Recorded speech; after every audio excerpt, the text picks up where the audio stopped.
Hello, Radhe Radhe, Ram Ram सभी के लिए।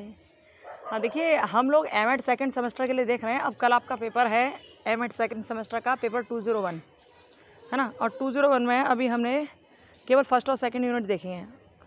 तो आज हमारी तबीयत ठीक नहीं है, तो हम सोच रहे हैं पता नहीं कैसे डालें, लेकिन अब क्योंकि आप लोगों की ज़रूरत भी है तो डालना तो पड़ेगा ना। तो चलो हम लोग कोशिश करते हैं पढ़ने की। पेपर और यूनिट थर्ड, फोर्थ और फिफ्थ इस वाली वीडियो में आप देख पाएंगे। तो बड़ा मन करके सुनना और ध्यान से सुनना, है ना, जैसे आपको एक बार में क्लियर होता चला जाए। ठीक है, तो आप लोग ये क्या है आपका पेपर, क्या है पेपर 201 है, शिक्षा के दार्शनिक आधार, फिलोसॉफिकल फाउंडेशन ऑफ एजुकेशन। हम लोग स्टार्ट करते हैं बिना टाइम वेस्ट किए हुए। अच्छा, एक बात और कि ये वीडियो उन बच्चों तक ज़रूर शेयर कर देना जिनको इसकी आवश्यकता है, जिनका पेपर कल है और अभी तक उनके पास किताब नहीं है या फिर कोई दिक्कत और है या समझ नहीं पाए हैं वो अभी इसको। ठीक है, तो आप उनके पास शेयर ज़रूर कर देना। चलो हम लोग चलते हैं सेकंड यूनिट को करते हुए थर्ड यूनिट की ओर। सेकंड यूनिट होगी थी कल, तो आप थर्ड यूनिट, फोर्थ और फिफ्थ हम लोग देखेंगे। ओके चलिए, देखो ये है थर्ड यूनिट। इसका नाम है दर्शन के पाश्चात्य संप्रदाय, यानी कि पाश्चात्य संप्रदाय यानी कि जो वेस्टर्न स्कूल हुए फिलॉसफी के, उनके बारे में यहाँ पर वर्णन किया गया है कि वेस्टर्न स्कूल कौन कौन से हुए जिन्होंने फिलॉसफी के बारे में बताया। ठीक है, तो इसमें पहला आता है आदर्शवाद। जैसा कि आप लोग शब्द से पहचान पा रहे हो, आदर्शवाद। आदर्शवाद मतलब एक ऐसी छवि, एक ऐसी विचारधारा, एक ऐसी चिंतन धारा जो हमारे सामने एक आदर्शवादी रूप प्रस्तुत करती है, एक नैतिक रूप प्रस्तुत करती है, एक ऐसा रूप प्रस्तुत करती है जो सुनने में सुंदर लगता है, जो समझने में अच्छा लगता है। आदर्शवादी विचारधारा इन द सेंस कि ये एक आध्यात्मिक विचारधारा है। ठीक है, ये पॉइंट्स जो हम बोलते हैं ना, इन्हें आप लिख सकते हो आराम से, कोई दिक्कत नहीं है, क्योंकि ये उसी से रिलेटेड होते टॉपिक से ही। तो आदर्शवाद क्या है, आप अपने हिसाब से लिख सकते हो कि आदर्शवाद जो है वो एक आध्यात्मिक विचारधारा है या ऐसी विचारधारा है जिसका अपने आप में एक नैतिक मूल्य है, जिसका अपने आप में एक नैतिक मूल्य है। और ये पाश्चात्य मतलब वेस्टर्न कंट्रीज़ की कैसी धारा है, सबसे प्राचीनतम धारा है आदर्श विचारधारा। अच्छा, पहले इसको आइडियाज़्म बोलते थे। पहले मतलब आदर्शवाद का मतलब क्या होता है, आइडलिज्म, लेकिन पहले से बोलते थे आइडियाज़्म, यानी कि पहले केवल विचारधारा बोलते थे इसे, क्योंकि विचार ही तो आदर्श वाक्य हो जाते हैं ना। अच्छे विचार तो आदर्श वाक्य बन जाते हैं और बुरे विचार तो बुरी ओर ले जाते हैं, है ना। तो देखिए, आदर्शवाद में क्या था कि आदर्शवाद का मतलब ये था कि अच्छे विचार। तो पहले से आइडियाज़्म बोलते थे, लेकिन चूँकि एल फिर इसमें लगाया जाने लगा, इसलिए इसको आइडलिज्म बोलने लगे। आइडलिज्म यानी कि वो हमारा आदर्शवाद है, वो हमारे आइडियल है, वो हमारे आदर्श हैं। लोग अपने अपने हिसाब से लोगों को आदर्श मानते हैं। कोई भगवान राम को आदर्श मानता है, कोई भगवान कृष्ण को आदर्श मानता है, कोई अपनी माँ को आदर्श मानता है और कोई अपने पिताजी को, और कोई तो रावण को ही आदर्श मानता है। अब अपना अपना सोचने समझने का तरीका अलग होता है ना लोगों का। तो आदर्शवाद क्या है, आप समझ गए होंगे। आदर्शवाद एक ऐसा नैतिक मूल्य है जो व्यक्ति को आध्यात्मिक ज्ञान की ओर प्रेरित करता है। और क्या है, आदर्शवाद वेस्टर्न कल्चर का एक सबसे पुरानी प्राचीनतम विचारधारा है। ठीक है, यदि आप बिल्कुल इनके शब्दों के हिसाब से लिखोगे तो कभी नहीं कर पाओगे। यदि हाँ आपको याद हो जाए तो अच्छी बात है, लेकिन हम तो कोशिश ये करते हैं और आपसे कहते भी हैं कि आप अपनी जो बातें हैं ना, आपके जो मन से निकल रही हैं, मन से जो निकल रही हैं, उनको लिखो ज़्यादा, वो ज़्यादा ज़रूरी है। ठीक है, तो देखिए आदर्शवाद यही सब है। कुल मिलाकर यह आदर्शवाद के बारे में ये है कि सबसे पहली बात तो आदर्शवाद एक नैतिक विचार है। ठीक है, प्राचीन सभ्यता के ये सबसे पुराने चिंतन धारा है। ठीक है, और इसको पहले आइडियलिज्म कहा जाता था, अब आइडलिज्म कहा जाता है। और इस आदर्शवाद में देखो, जहाँ आदर्श की बात होती है ना, वहाँ आध्यात्म की बात ज़रूर होती है। तो आप समझ सकते हैं कि इसमें आदर्शवाद में आध्यात्म की बात निश्चित होगी ही होगी। और आध्यात्म क्या है, जो आत्मा को परमात्मा से जोड़े, जो संपूर्ण ब्रह्मांड को ये कहे कि परमात्मा के द्वारा बनाया हुआ है, ईश्वर के द्वारा बनाया हुआ है, जो संपूर्ण ब्रह्मांड में भगवान का दीदार करे, दर्शन करे। ठीक है, तो ये है आदर्शवाद। अब आदर्शवाद जो आता है आध्यात्म से जोड़ता ही जोड़ता है, साथ साथ नैतिक मूल्यों का विकास भी करता है, उसके साथ सांस्कृतिक मूल्यों का विकास होता है, और उसके साथ साथ सामाजिक राजनीतिक परिप्रेक्ष्य में भी इसमें विद्यार्थी का या बच्चे का या व्यक्ति का पूरी तरह विकास होता है। कुल मिलाकर यह है कि सर्वांगीण विकास की अवस्था आदर्शवाद में आती है। ठीक है, तो आदर्शवाद आप ये देख लीजिए, हमने आपको बता दिया, अब अपने हिसाब से आप लिख लेना। अब इसका मूल सिद्धांत क्या क्या है, देखिए मूल सिद्धांत में देखिए, मूल सिद्धांत मतलब कि मूल तत्व कौन कौन से हैं। तो हमने आपको बताया, जहाँ आदर्शवाद की बात की जाए वहाँ पर परम ब्रह्म की बात की ही जाएगी, परम ब्रह्म की बात की ही जाएगी। तो ये कहते हैं कि ये जो ब्रह्मांड रचा है ना, ये ईश्वर ने रचा है। और जगत के दो रूप हैं, एक आध्यात्मिक जगत और दूसरा भौतिक जगत। क्या कहते हैं, ये जगत के दो रूप हैं, एक आध्यात्मिक जगत और दूसरा भौतिक जगत। भौतिक जगत में जो सारी चीज़ें आप लोग देख रहे हो, आप खा रहे हो, पी रहे हो, उठ रहे हो, बैठ रहे हो, सो रहे हो, जाग रहे हो, अपने नेत्रों से जिनको देख पा रहे हो, सब कुछ भौतिक जगत में है। और आध्यात्मिक जगत में क्या आता है, आध्यात्मिक जगत में सृष्टा कौन है, इस ब्रह्मांड का निर्माता कौन है, आपके अंदर की शक्तियाँ हैं वो सब इसमें आती हैं। आत्मा परमात्मा का मिलन कैसे होता है, क्या होता है, ठीक है, ब्रह्मरंध्र में कैसे आत्मा आगे ऊपर उठती है और तब परमात्मा से मिलती है, जीव और जीवात्मा परमात्मा कैसे एक दूसरे के संग आते हैं, आत्मा कैसे परमात्मा विलीन हो जाती है, ईश्वर की सत्ता क्या है, ये सारी चीज़ें इसमें आती हैं। तो ये आदर्शवाद के मूल सिद्धांत हैं। इन्होंने ईश्वर विश्व ब्रह्मांड का रचयिता बताया, जगत के दो रूप बताए। कौन कौन से रूप थे, एक भौतिकवादी और एक आध्यात्मवाद। अब देखिए, वस्तु के अपेक्षा उन्होंने विचारों को महत्व दिया। अब आदर्शवाद है तो भैया विचारों को महत्व देगा ही देगा ना, क्योंकि आदर्शवाद का मतलब ही विचार है। ठीक है, और भौतिक जगत से आध्यात्मिक जगत की श्रेष्ठता इन्होंने कहा कि जो आपको भौतिक जगत है ना, उससे कई गुना लाख गुना अच्छा आध्यात्मिक जगत है, आध्यात्म जगत है। मनुष्य का महत्व बताया कि भैया आप जो 84 लाख योनि में घूम लेते हो ना, तब जाके आपको मनुष्य का तन मिलता है, मानव का जीवन मिलता है। लेकिन इस जीवन को भी आप बेकार के कार्यों में गुजार दो, पशुओं जैसा व्यवहार करो, तो मतलब क्या है आपका मनुष्य बनने से, फिर तो आप पशु ही ठीक हो।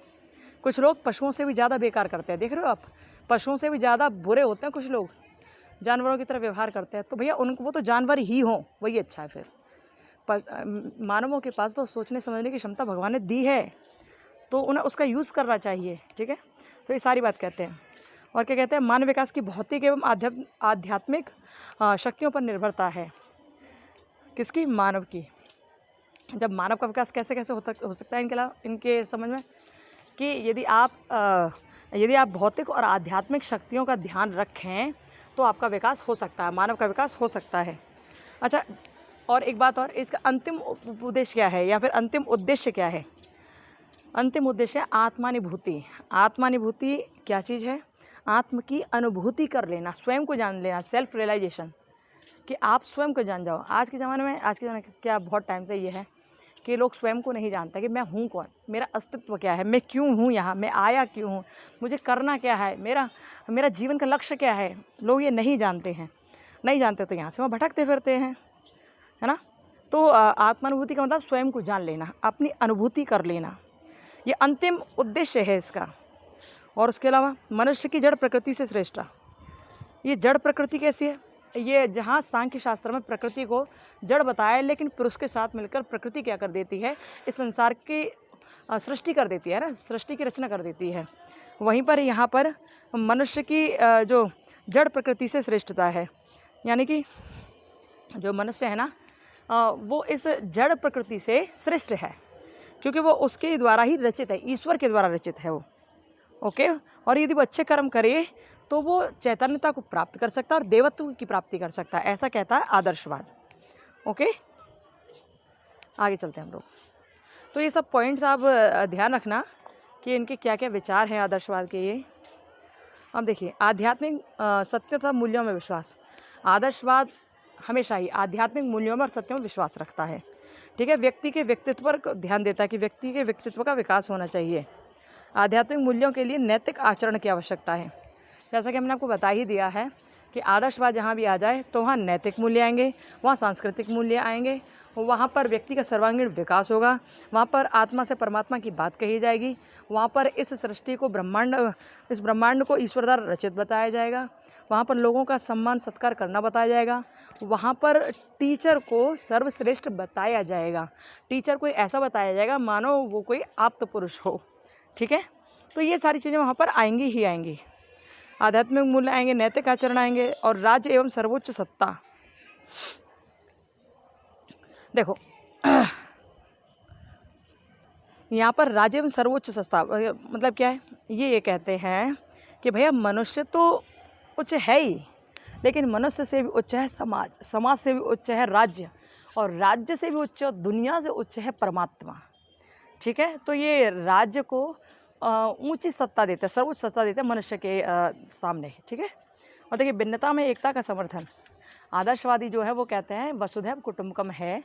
और हमारे ये जो देश है ना, विविधताओं का देश है, हमारा देश विविधताओं का देश है, और संपूर्ण ब्रह्मांड में, संपूर्ण पृथ्वी पर अनेकों प्रकार के लोग, अनेकों प्रकार की जातियाँ, अनेकों प्रकार के धर्म, संस्कृति, अनेकों प्रकार की चीज़ें हैं।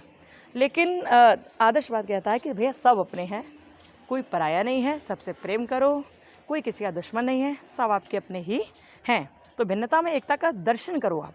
तो ये समर्थन करता है कौन? आदर्शवाद। ठीक है, अब देखिए आदर्शवाद के नीचे प्रश्न देखिए, आदर्शवाद के विभिन्न रूप भेदों को बताइए, तो इसके रूप बताने हैं। ठीक है, चलते हैं। देखो हो सकता है आपको पेज काला नज़र आ रहा हो, क्योंकि अभी फ़ोटो खींची है इनकी हमने। आदर्शवाद के रूप बताने हैं, तो आदर्शवाद का कितने रूप हो सकते हैं? देखो ये हमने बता ही दिया आपको कि आदर्शवाद होगा तो नैतिकता होगी ही होगी। नैतिक आदर्शवाद, व्यक्तिवादी यानी कि व्यक्तिनिष्ठ आशीर्वाद, आशीर्वादी आदर्शवाद, और प्रपंचात्मक आशीर्वाद। शब्दों से आप समझ पा रहे होंगे, नैतिक आदर्शवाद है ना, वो प्लेटो ने दिया था। किसने दिया था? प्लेटो ने दिया था। और जो नैतिक आदर्शवाद में इन्होंने ये कहा कि भैया व्यक्ति के जीवन में नैतिक विचारधारा होनी चाहिए, वो किसी का मारा पीटे नहीं, वो मूल कर्तव्यों का पालन करे, वो सृष्टि को एक समझे और सबसे प्रेम करे। नैतिक आचरण ऐसा हो कि जैसे भगवान श्री राम जी नैतिक आचरण रखते थे ना, नैतिक आचरण कैसा था उनका पता है? इतने नैतिक थे कि वो इतने नैतिक थे कि जब कैकेयी ने वनवास दिया ना राम जी को, कैकेयी ने वनवास दिया, तो राम जी ने माता के चरण पकड़ लिए, माँ तुम ही मेरी जननी हो। पहली बार उन्होंने कैकेयी माता को जननी कहा था। जननी का मतलब होता है जो जन्म देती है। माँ तुम मेरी जननी हो, तुमने मेरे मन की बात जान ली, है ना। और इतना नैतिक व्यवहार, नहीं तो आज के ज़माने में किसी को पता चल जाए कि एक बेटे को वनवास दे दिया, दूसरे को राज्य दे दिया, तो अरे तो इतना बड़ा भयंकर तांडव हो जाएगा कि मारा पीटी हो जाएगी, काटा पीटी हो जाएगी, बैग में भर भर के लाशें मिलेंगी। एक गज भूमि के लिए भाई भाई लड़ जाते हैं। यहाँ तो राम जी को जब पता पड़ा कि मेरी माँ ने मुझे वनवास दिया है, वन का राज्य दिया है, और भरत जी को यहाँ का राज्य दे दिया, इसका अयोध्या का, तो राम जी प्रसन्न थे, मुख पर उनके पर शिकन तक नहीं थी। और नैतिक व्यवहार कैसा कि माता के चरण पकड़ लिए, माँ तुमने मेरी इच्छा पूरी कर दी, अब मैं साधु सन्यासियों के दर्शन कर पाऊँगा। ऐसी नैतिकता, तो ऐसे नैतिकता हमारे देश में भाई, आदर्शवाद वही तो बताता है कि ऐसी नैतिकता रखो आप। व्यक्तिवादी यानी व्यक्तिनिष्ठ होना, आदर्शवाद क्या है, व्यक्तिनिष्ठ आदर्शवाद क्या है? इसमें व्यक्ति के व्यक्तित्व का सर्वांगीण विकास बताया जाता है। ठीक है, बर्कले ने अपनी भाषा में इसको अलग कहा। प्रपंचात्मक आशीर्वाद, ये क्या है? अब जैसा कि नाम से ये पता पड़ रहा है कि ये तर्क बुद्धि पर आधारित है, ये बुद्धि को केंद्र बिंदु मानकर अनुभवों के आधार पर यहाँ पर व्याख्यात किया जाता है। प्रपंच यानी कि एक नाटक टाइप, है ना, नाटक टाइप आशीर्वाद। तो आप देखते हो आशीर्वाद नहीं, आदर्शवाद ओके, आदर्शवाद। आप देखते हो कि कुछ लोग तो ऐसे होते हैं जो बहुत ज़्यादा आदर करते हैं माँ पिता का। जैसे हम राम जी की फिर कहेंगे, राम जी क्या कहते थे? प्रातः काल उठ के रघुनाथा, मात पिता गुरु नावै माथा। प्रातः काल उठकर वो अपने माता पिता और गुरु के चरणों की वंदना करते थे, है ना। तो वो कैसे थे? वो वास्तविकता में करते थे, वो ढोंग नहीं था, वास्तविकता में करते थे। लेकिन जो प्रपंची लोग होते हैं, आदर्शवाद का एक रूप प्रपंचात्मक भी है कि जो दिख रहा है ज़रूरी नहीं है वो सही हो। आपने देखा होगा कि कुछ लोग ऐसे होते हैं, अब बहुत बड़े भक्त बन के आते हैं, है ना, मंदिर में जाएंगे, कहीं कथा वागत में जाएंगे, बहुत बड़े भक्त बन के आते हैं। हमने ये खुद देखा है अपनी आंखों के सामने। कुछ लोग ऐसे आएंगे एकदम खूब बड़ी बड़ी मालाएं पहनकर, बहुत ज़्यादा भयंकर भक्त बन के आएंगे, फिर भगवान के सामने आकर बहुत देर तक कान हिलाएंगे, दोनों बहुत देर तक कान हिलाएंगे, मतलब पूरी 20 समाज बैठी होगी उनके सामने, ये सब करेंगे। और जब वो घर पहुंच जाएंगे तो उन्हें भगवान से मतलब ही नहीं है। तो ये प्रपंचात्मक आदर्शवाद है। दुनिया के सामने आप ऐसा दिखा रहे हो कि आप कितने बड़े भक्त बन रहे हो और कितना बड़ा आप क्षमा प्रार्थना करो भगवान से, लेकिन घर जाते भगवान को भूल गए और आप सारी आदर्श वाक्यों को भूल गए। तो ये प्रपंचात्मक है, ठीक है, ओके। और इसको पढ़ लेना आप सही से, ठीक है। चलिए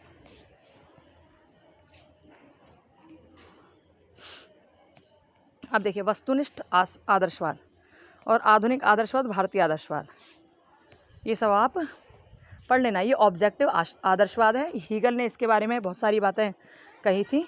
देखो आपको कुछ याद ना रहे तो हेडिंग में बना के लिख लेना, कोई दिक्कत वाली बात नहीं है, ठीक है।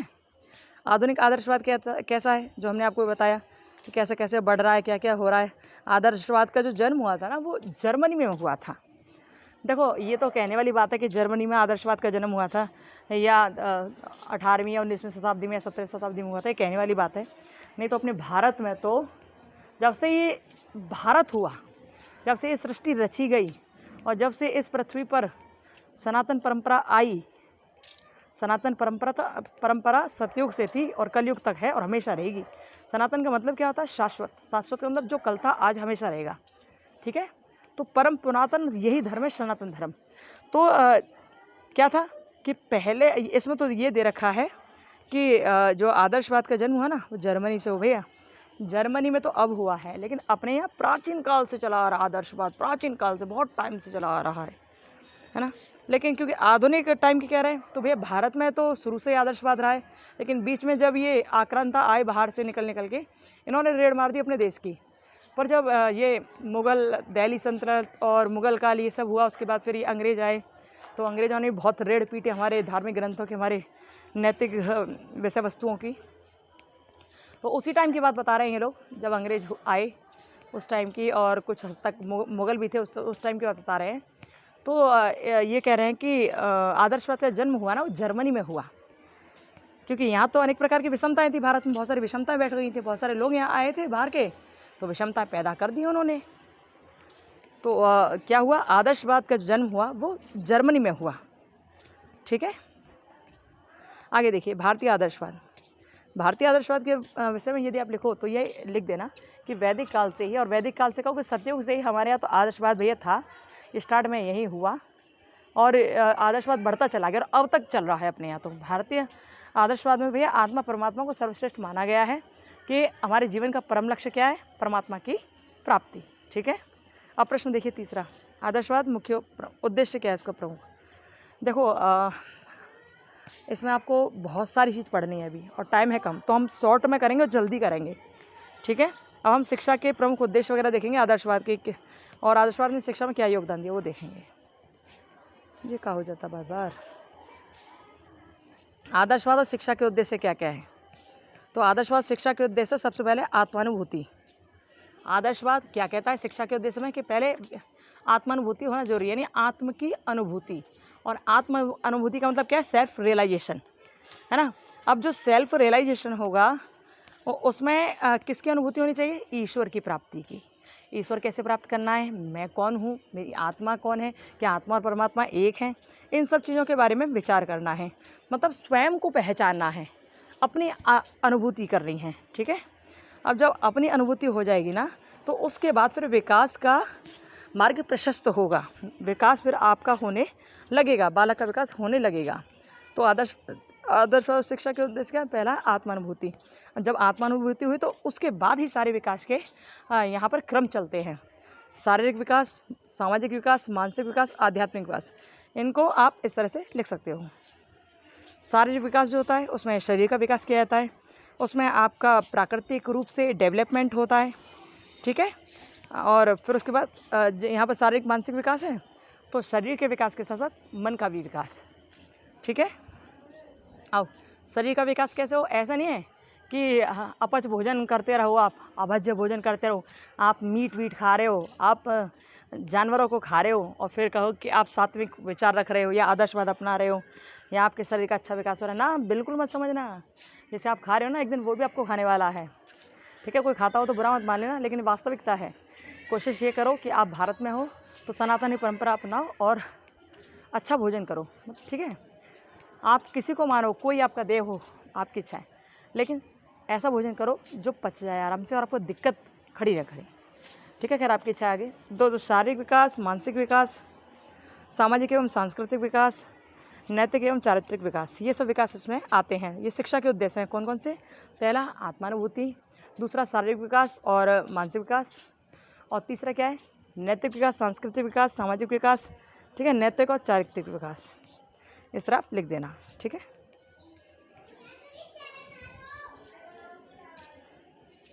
अब देखिए, अब नैतिक और चारित्रिक विकास के बाद आते हैं कहाँ पर? बुद्धि और विवेक के विकास पर।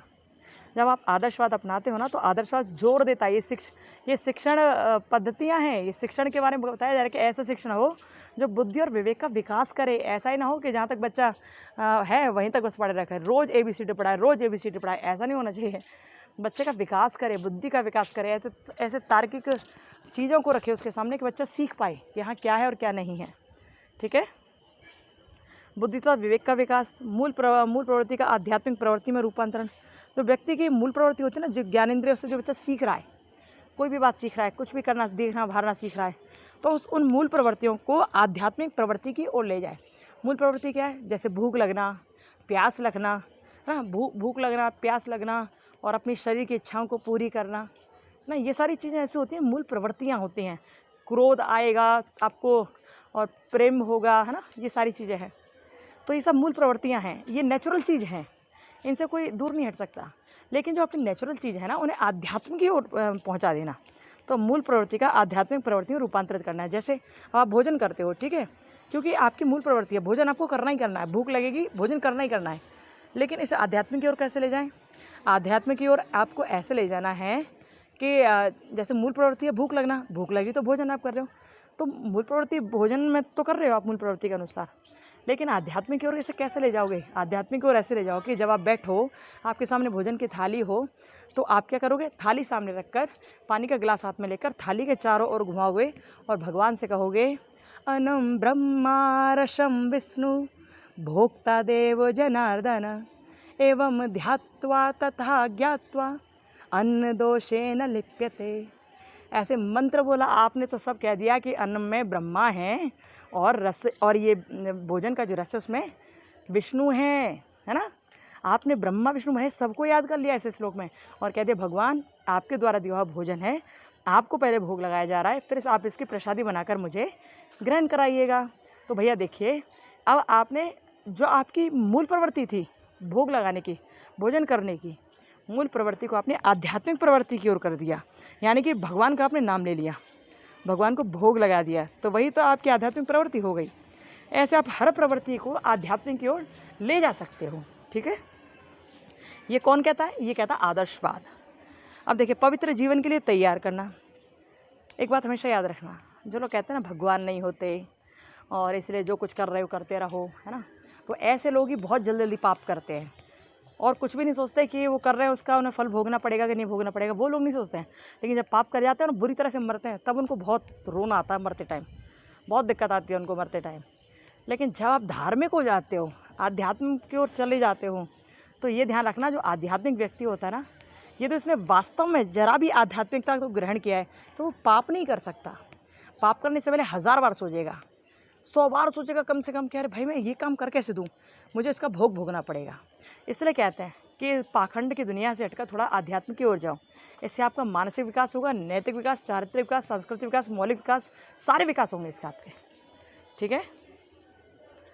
आपको ख्याल खूब प्रवचन दे दिए हमने लेकिन इन चीज़ों को समझना, ठीक है। तो देखिए, पवित्र जीवन के लिए तैयारी करता है ये आदर्शवाद और श्रेष्ठ नागरिकों का निर्माण करता है आदर्शवाद। अनेकता में एकता देखता है, ये कहता है वसुधैव कुटुम्बकम, सब एक हैं, कोई यहाँ पराया नहीं है, सब एक है, क्योंकि सब परमात्मा के द्वारा रचित हैं। आदर्शवाद ऐसा कहता है। चलिए आगे चलें, स्क्रीनशॉट ले लिया करो जल्दी से।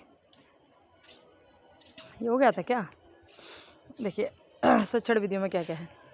वस्तु की अपेक्षा विचार का महत्व है इसमें, ठीक है, क्योंकि विचार क्या है? आदर्शवादी तो है विचार। आध्यात्मिक चेतना का विकास, संप्रेषण का विकास, स्क्रीनशॉट ले लो, बिल्कुल सिंपल है, कोई दिक्कत नहीं है। आदर्शवाद और पाठ्यक्रम दे रखा है, तो पाठ्यक्रम कैसा हो? पाठ्यक्रम ऐसा हो जो आपकी बुद्धि का विकास करे, आपके ज्ञान का विकास करे, आपकी किसका? आपकी बुद्धि और विकास का, आपकी बुद्धि और विवेक का विकास करे, आपके ज्ञान का विकास करे, आपके विचारों का विकास करे, आपके जो शाश्वत मूल्य है ना, जो कभी ना ख़त्म होने वाले मूल्य हैं, उनका विकास करे, आपको अनुभवों पर आधारित क्रियाओं करने के लिए प्रेरित करे, विभिन्न मानव क्रियाओं पर आधारित हो, ऐसा हो पाठ्यक्रम, है ना। सभ्यताओं का प्रतिबिंब हो, भौतिक सामाजिक विज्ञान वाला हो, इस तरह का हो आदर्शवाद का ये पाठ्यक्रम। अब इसका स्क्रीनशॉट लीजिए, आगे बढ़ते हैं हम लोग। सब ने इन्होंने अपने अपने हिसाब से बताया पाठ्यक्रम कैसा हो। प्लेटो ने अपने हिसाब से बताया, हर्बर्ट ने अपने हिसाब से बताया। तो इसको देखिए और आगे बढ़ते हैं फिर हम लोग, क्योंकि एक ही चैप्टर में लग जाएंगे तो भैया बाकी के चैप्टरों का क्या होगा, बहुत बड़े बड़े यूनिट है भाई। हाँ, ठीक है, चलिए अब देखो आदर्शवाद की शिक्षण विधि, आदर्शवादी एवं शिक्षण विधियाँ। बटलर का मत है आदर्शवादी अपने को किसी विधि का भक्त न मानकर विधियों का निर्माण विश्वास करने वाला मानते हैं। मतलब क्या है, बटलर ये कहते हैं शिक्षण विधियों के बारे में कि आदर्शवादी जो होते हैं ना, वो ये कहते हैं कि मैं किसी का भक्त नहीं हूँ, लेकिन मैं अध्यात्म पर चलकर मैं विधियों का निर्माण कर सकता हूँ। बटलर ने क्या कहा, बटलर ने ये कहा कि आदर्शवादी स्वयं को ये मानते हैं कि हम किसी के भक्त नहीं हैं, लेकिन हम आध्यात्म की राह पर चलकर अनेक विधियों का निर्माण कर सकते हैं, ठीक है। और इसलिए हर व्यक्ति को चाहिए कि वो अपने घर में ऐसा सुंदर व्यवहार करे, जब बच्चे उसके सुंदर व्यवहार को देखें तो उससे सीखें। आदर्शवाद अनुकरण की प्रेरणा देता है कि शिक्षण विधि ऐसी हो जिसमें अनुकरण के द्वारा बच्चा सीखता है ना, अनुकरण विधि भी अपनाई जाती है, तो अनुकरण उनका करे जो वास्तव में सच्चे हों, अच्छे हों। अब शिक्षक आया, कोई टीचर आया पढ़ाने के लिए और आया जीन्स पहन कर आ गया शिक्षक, आंखों में काला चश्मा लग रहा है उस जगह उसके, और उसकी जो शर्ट है ना वो भी ऊबड़ खाबड़, एक शर्ट की एक बाजू ऊंची है, एक बाजू नीची है, और शर्ट पैंट से बाहर निकल रही है, और पैरों में चप्पल पहने हैं फैशन वाली। अब बताओ ये टीचर का रूप अच्छा लगेगा क्या? नहीं लगेगा ना। कल से बच्चे भी ऐसे बन के आएंगे, टीचर इतना बन के आया, बच्चे कल से ने क्या क्या करके आएंगे। तो भैया बच्चों के सामने जब आप जाओ ना तो टीचर बन के जाओ, तो शिक्षण विधि ऐसे अपनाओ। पहले तो आप अपने रूप को संभालो, अपने व्यक्तित्व को संभालो। बच्चे आपको देखकर सीखे कि हमारे सर ऐसे, हमारी मैम ऐसी हैं। तो क्या सबसे पहले तो आप ऐसे बन जाओ कि बच्चा आपका अनुकरण करें, आपकी नकल करके सीखने लगे, आहा ये है मेरे आदर्श, ऐसा कुछ हो जाए, ठीक है। तो बटलर ने तो कहा ही, लेकिन यहाँ पे बालक जब स्टार्ट करता है ना शिक्षा, तो अनुकरण के माध्यम से करता है। आपने देखा है कि आप घर में कुछ बात करते हो, आपके घर में कोई छोटा बच्चा हो तो आपकी बात को रिपीट करता है ना, क्योंकि आपसे सीख रहा है, उसको रिपीट करता है। तो बच्चा ऐसे करके सीखता है। तो शिक्षण विधियाँ कैसी कैसी होनी चाहिए, देखिए इनमें तो देख लीजिए क्या क्या लिख रहा है। आपको समझ आए तो अच्छा है, ना आए तो और भी अच्छा है। कुल मिलाकर ये है कि जो शिक्षण विधि है वो कैसे होनी चाहिए, करके सीखने की विधि होनी चाहिए, करके सीखना। दूसरा, खेल के द्वारा सीखने की विधि होनी चाहिए। तीसरा, आध्यात्म के मार्ग पर चलने की प्रेरणा देने वाली विधि होनी चाहिए। नैतिक विकास करने वाली विधि होनी चाहिए। जीवन में ग्रंथ, महापुरुषों की जीवनी, ये सारी चीज़ों को यहाँ पर रखना चाहिए पाठ्यक्रम में, शिक्षण विधियों में, ठीक है। अच्छा, ये सब तो है ही। इनके अलावा जो उस टाइम के आदर्शवादी विचारक जो हुए, और एक आध तो हुए नहीं आदर्शवादी विचारक, अनेक विचारक हुए आदर्शवादी, जिनमें सुकरात थे, प्लेटो थे, अरस्तु थे जिन्हें एरिस्टोटल बोलते हैं, और Hegel, Pestalozzi, Herbert Spencer, Froebel, ये सारे हुए जो पाश्चात्य संस्कृति के थे, ठीक है। तो सुकरात ने कहा शिक्षण विधियों के बारे में कि जो शिक्षण विधि हो ना वो कैसी हो, प्रश्नोत्तर वाली होनी चाहिए, उसमें प्रश्नोत्तर होने चाहिए, वाद विवाद होना चाहिए। तो उन्होंने प्रश्नोत्तर विधि और व्याख्यान विधि पर जोर दिया। प्लेटो ने किस पर, संवाद विधि पर जोर दिया। अरस्तु ने आगमन निगमन विधि पर जोर दिया। हीगल ने तर्क विधि पर, और पेस्टोलॉजी ने अभ्यास यानी कि बार बार जो पुनरावृत्ति होती है उस पर विधि पर जोर दिया। स्पेंसर ने निर्देशन और अनुदेशन विधि पर जोर दिया, ठीक है। फ्रोवेल ने खेल विधि पर, और भारतीय दार्शनिकों उन्होंने वाद विवाद विधि को उत्तम माना, ठीक है। और फिर अपने भारत में आपको पता ही है कहानी विधि, व्याख्यान विधि, नाटक विधि, ये सब बहुत मानी जाती हैं। तो भैया ये थी इसकी शिक्षण विधियाँ। शिक्षण विधियाँ क्या किस किसने दी, सुकरात। वैसे तो आदर्शवादी तो बहुत हुए, लेकिन इसमें जो पाश्चात्य संप्रदाय के हम लोग देख रहे हैं, सुकरात, प्लेटो, अरस्तु, हीगल, हर्बर्ट स्पेंसर, फ्रोवेल, है ना, पेस्टोलॉजी, और ये सब आप देखो, ठीक है। व्याख्यान विधि, कहानी विधि, नाटक विधि सब है। अब देखो आदर्शवाद का मूल्यांकन का मतलब ये है कि इसमें कितने गुण और कितने दोष हैं वो देखना है। क्योंकि आपने ये पढ़ लिया तो आपको अच्छा तो लगा ही होगा जहाँ तक है। आपका आदर्शवाद में मज़ा तो आया होगा कि भाई काश अपना भी एक आदर्शवादी जीवन हो, हम भी सबकी नज़रों में उच्चता पाएँ, हम भी सबको पढ़ाएं लिखाएं और हम भी पढ़ते जाएं। ठीक है, तो देखिए इसके गुण देखिए। आदर्शवादी जो मूल्यांकन है इसमें देखिए, इसका गुण ये है कि इसमें सत्यम शिवम सुंदरम की बात की जा रही है, इसमें उच्च मूल्यों की बात की जा रही है, आपके मूल्यों को निखारने का प्रयत्न किया जा रहा है। ठीक है, ये आपके चरित्र का निर्माण किया जा रहा है इसमें, तो ये तो अच्छी बात है भाई। और इसके मूल्य देखिए, इसमें बालक और समाज के हित की बात कही जा रही है, इसमें शिक्षक को महत्वपूर्ण स्थान दिया है, बालक समाज के हित की बात की जा रही है, आत्मबोध पर बल दे रही है ये, है आदर्शवाद। आत्मबोध आपकी आत्मानुभूति पर, बल पर बोध मतलब आगे बढ़ाता है, ये बल देता है, व्यक्तित्व का आदर करता है, रचनात्मक शक्तियों का विकास करता है और आत्मानुशासन आत्मनियंत्रण की बात कहता है। और इसमें विद्यालय की सामाजिक उपयोगिता को मान्यता दी गई और सभ्यता एवं संस्कृति से भी इसमें परिचित किया जाता है। ठीक है, और बाकी के ये दोष हैं, जिनको ये सारी बातें नहीं अच्छी नहीं लगती वही यहाँ पर दोष के रूप में आ गए हैं। अब दोष कैसे आपको बताऊँ, इसमें देख के नहीं वैसे बताऊँ आपको कि सबसे बड़ी बात दोष क्या है। आदर्शवादियों को के बारे में दोष क्या लगता है लोगों को, ये लगता है कि ये क्या झूठा ढोंग रचा रहे हैं। आज के टाइम में भी देखो, आपको बिल्कुल क्लियरली बात बताऊँ आपको एक, कि जब कथावाचक लोग कथा करने जाते हैं ना, बहुत सारे लोग कथा करने के लिए जाते हैं या कोई पंडित व्याख्यान देता है, तो लोग पता क्या कहते हैं, अरे क्या पाखंड फैला रखा है, क्या मतलब है, आज के ज़माने में आप इतने पढ़े लिखे होकर भी इतना पाखंड फैला रहे हो, किस पाखंड में आप पढ़ गए। लोग ऐसी बात करते हैं, सोचो। मतलब आज के ज़माने में लोगों को कितनी भी अश्लील बातें करना, कितनी भी गंदी संदी बातें करना, अरे बड़े बैठकर सुनेंगे, किसी को और के बारे में बात करके देखना, कितनी भी अश्लील बातें करना, कुछ भी खूब बैठकर सुनेंगे। आप मोबाइल में गंदगी दिखाना उनको, खूब गंदगी, वो खूब देखेंगे। फालतू की बकवास, जितनी भी फालतू की बकवास होते हैं वो सब आराम से सुनेंगे। लोगों की बुराई, एक दूसरे की बुराई, एक दूसरे को नीचे गिराने, एक दूसरे को नीचता दिखाना, वो सब आराम से सुनेंगे।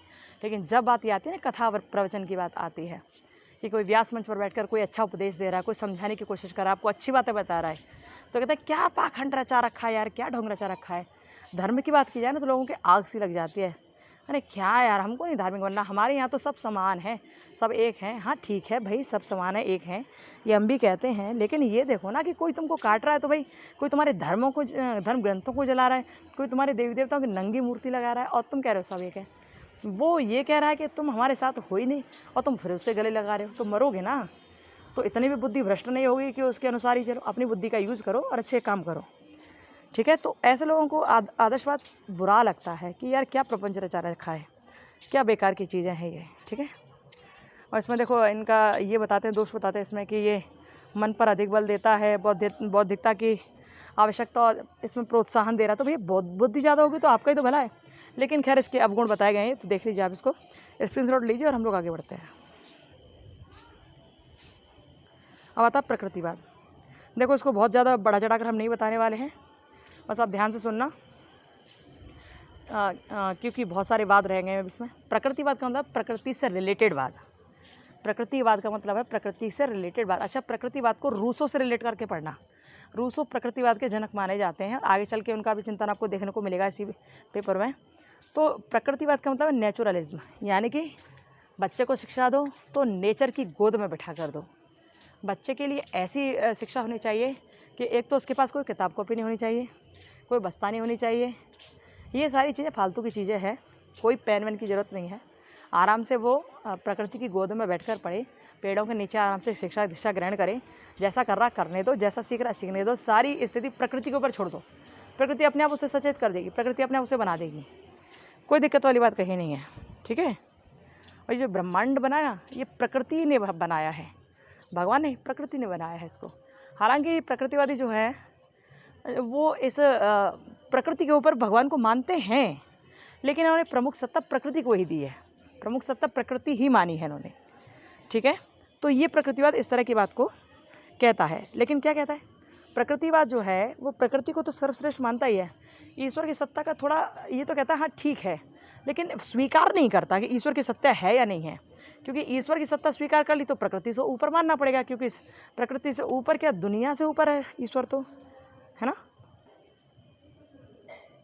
तो ये होता प्रकृतिवाद। ठीक है, जो प्रकृति के निमित्त रहकर सारे काम किए जाएं, और ये कहा जाए कि प्रकृति ही मूल है, प्रकृति इस ब्रह्मांड को चलाती है, प्रकृति ब्रह्मांड को बनाने वाली है, और प्रकृति के अनुसार ही बच्चे अपने हिसाब से सीखते हैं, क्योंकि जो नेचर कहती है बच्चे वही करते हैं। यदि आप किसी पर ज़बरदस्ती कोई ज्ञान ठूंसोगे तो ज्ञान उसको दिमाग में बैठेगा नहीं और वो बाहर निकल जाएगा। इसलिए ऐसा होना चाहिए कि ज्ञान किसी के बच्चे के दिमाग में ठूंसना नहीं है, आपको भरना नहीं है, अपने आप भर जाएगा। ठीक है, तो इसने इन लोगों ने ये सारी बात कही। स्क्रीनशॉट लीजिए, आगे बढ़े फिर हम लोग। ठीक है, 3-4 चीज़ याद रखना है। प्रकृति से रिलेटेड है पूरी तरह, और जो प्रकृति से रिलेटेड है इसमें तो आध्यात्मिक सत्य को ये मानता नहीं है, ईश्वर के अस्तित्व को ये नकारता है, और मन भी पदार्थ का रूप है। ये कहते हैं ये पदार्थ को प्रमुखता देते, पदार्थ कौन है? बालक है। ठीक है, देखिए स्क्रीनशॉट लीजिए, हम लोग आगे बढ़ते हैं। प्रकृतिवाद के मूल सिद्धांत क्या है वो यहाँ पर दे रखे हैं। ब्रह्मांड प्राकृतिक रचना है, ईश्वर ने नहीं बनाई, प्रकृति ने बनाई, ये ऐसा कहते हैं। अब भौतिक जगत की सत्यता क्या है? आत्म प्रकृति द्वारा निर्मित है, ये कहते हैं। जैसे यहाँ पर है ना, भौतिक जगत की सत्यता, यानी कि ये कहते हैं कि आध्यात्मिक जगत सत्य नहीं है, भौतिक जगत सत्य है। आत्मा प्रकृति द्वारा निर्मित, आत्मा प्रकृति द्वारा निर्मित, इसमें क्या है?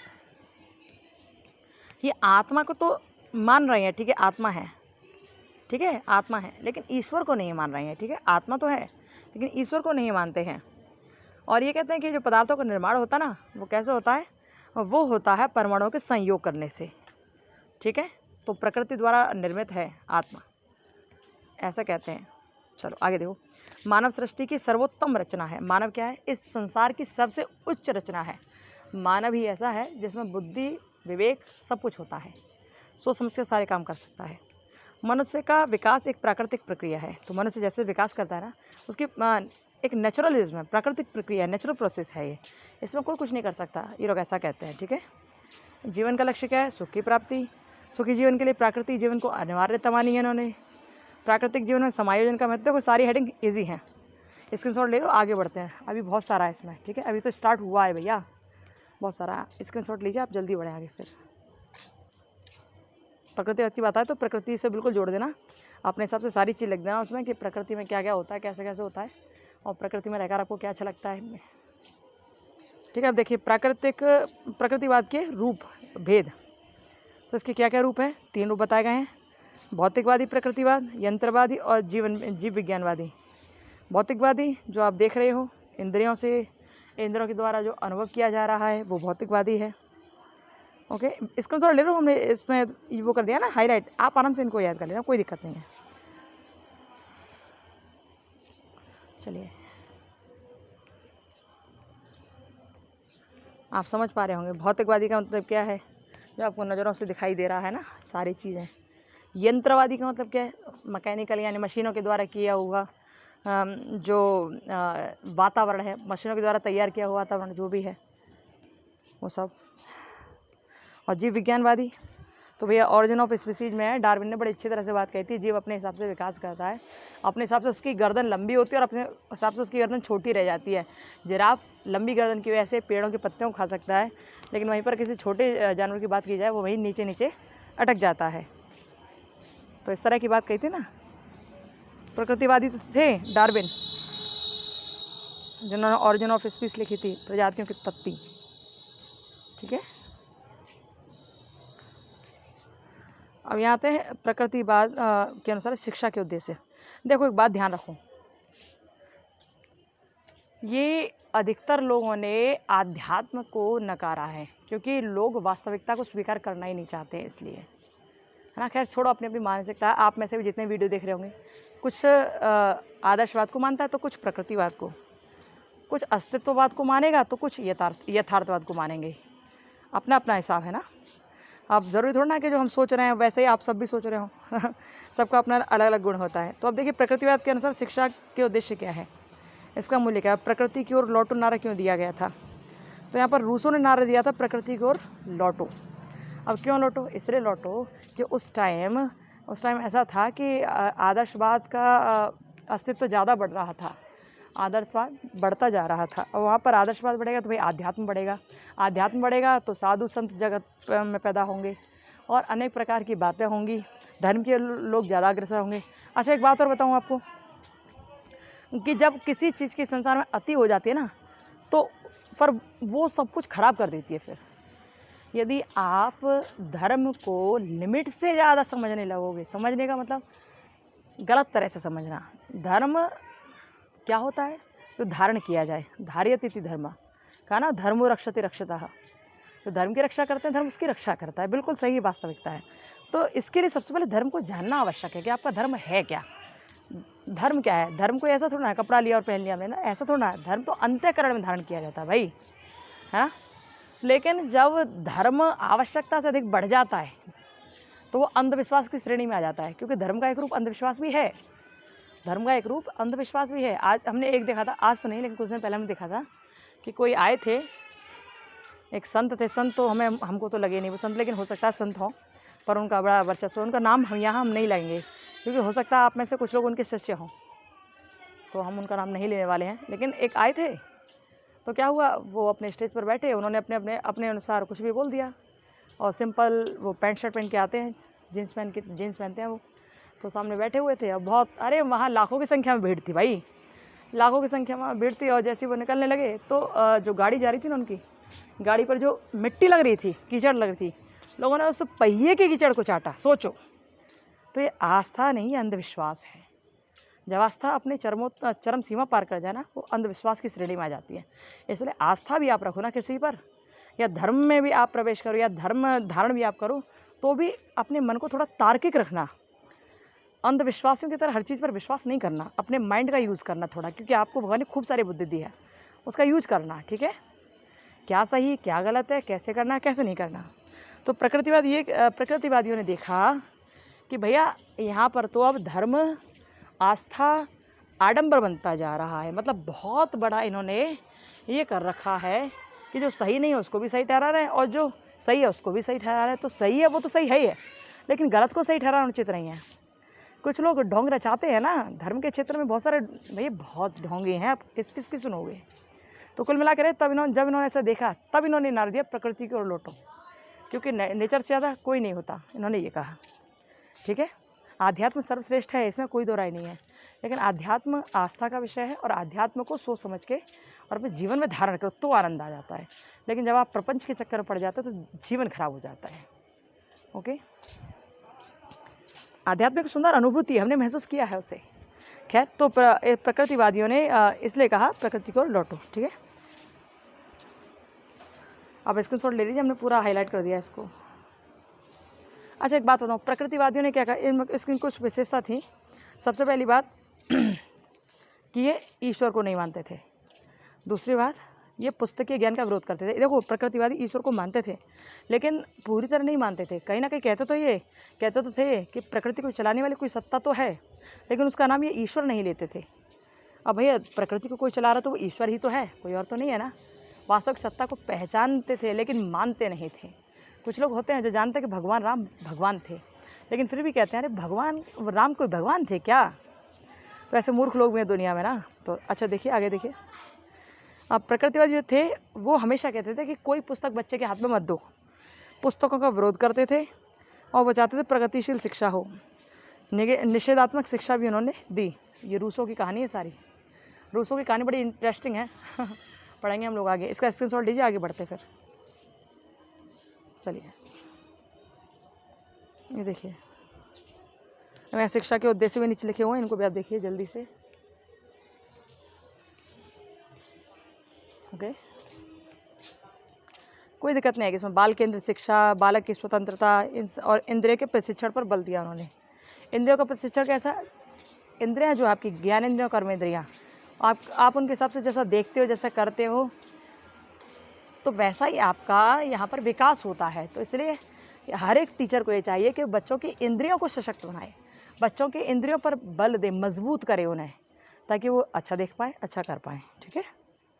अब देखिए, शिक्षा के उद्देश्य क्या है, प्रकृतिवाद और शिक्षा के उद्देश्य। तो मानव यंत्र को पूर्ण बनाना। ओके, इसका स्क्रीनशॉट लीजिए। उफ, गर्मी। ये हेडिंग याद कर लेना, बाकी इसके अंदर अपने आप से लिख देना। हमने आपको मुख्य मुख्य चीज़ बता दी है कि कौन सी चीज़ में क्या है, ठीक है। चलिए,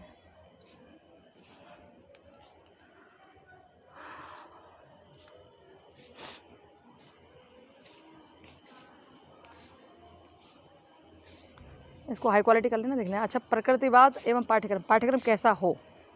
पाठ्यक्रम बच्चों के अनुसार हो, पाठ्यक्रम में किताबें नहीं होनी चाहिए, पाठ्यक्रम में रटने पर बल नहीं देना चाहिए ज़्यादा, बच्चा जैसे सीख रहा वैसे सीखे, सारी चीज़ इन्होंने कही थी। अनुभव केंद्रित हो, बाल केंद्रित हो, शैशवावस्था में कैसा हो, बाल्यावस्था में कैसा हो, किशोरावस्था में कैसा हो, इन्होंने अपने अपने हिसाब से बात कही। ये कहा कि शैशवावस्था में बच्चा छोटा होता है ना, तो उसे नेचर से गोद में डाल दो पूरी तरह, हंसेगा, रोएगा, बैठेगा, उठेगा, मिट्टी से खेलेगा, पानी से खेलेगा, उसकी इच्छा, ठीक है। बाल्यावस्था में इन्होंने इंद्रिय प्रशिक्षण पर बल दिया, और किशोरावस्था में इन्होंने कुछ विषयों को सम्मिलित किया, जैसे गणित, संगीत, हस्तकला, व्यावसायिक मतलब व्यावसायिक क्षेत्र से, ये सारी बात इन्होंने कही। यहाँ स्क्रीनशॉट लीजिए, चलते हैं।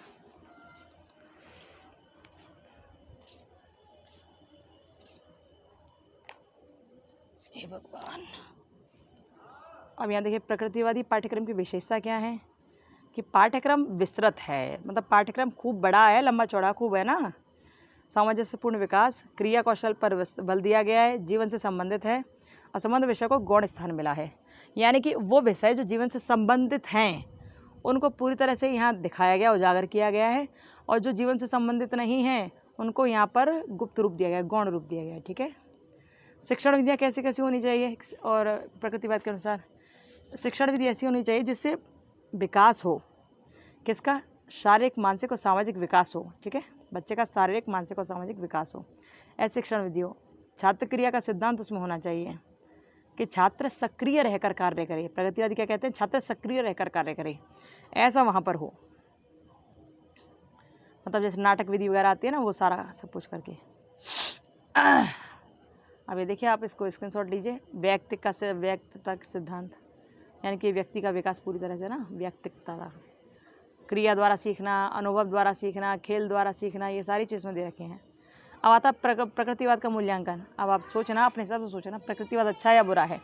एक बात बताओ, यदि प्रकृतिवाद के अनुसार हम लोग चलें और इन्होंने ये कहा है कि बच्चे को पूरी स्वतंत्रता दे दो, वो जैसा करना चाहते हैं, जैसे जीना चाहते हैं, जो खाना चाहते हैं, जो पहनना चाहते हैं, जिसको मारना चाहते हैं, जिसके संग रहना चाहते हैं, सब अपने हिसाब से करें, उनको रोको मत, वो ये कहते हैं, तो क्या सही है?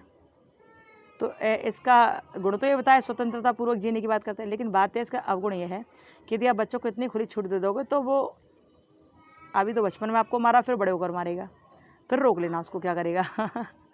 ठीक है, तो इतनी स्वतंत्रता मत दो, इस पर थोड़ी लगाम लगाओ।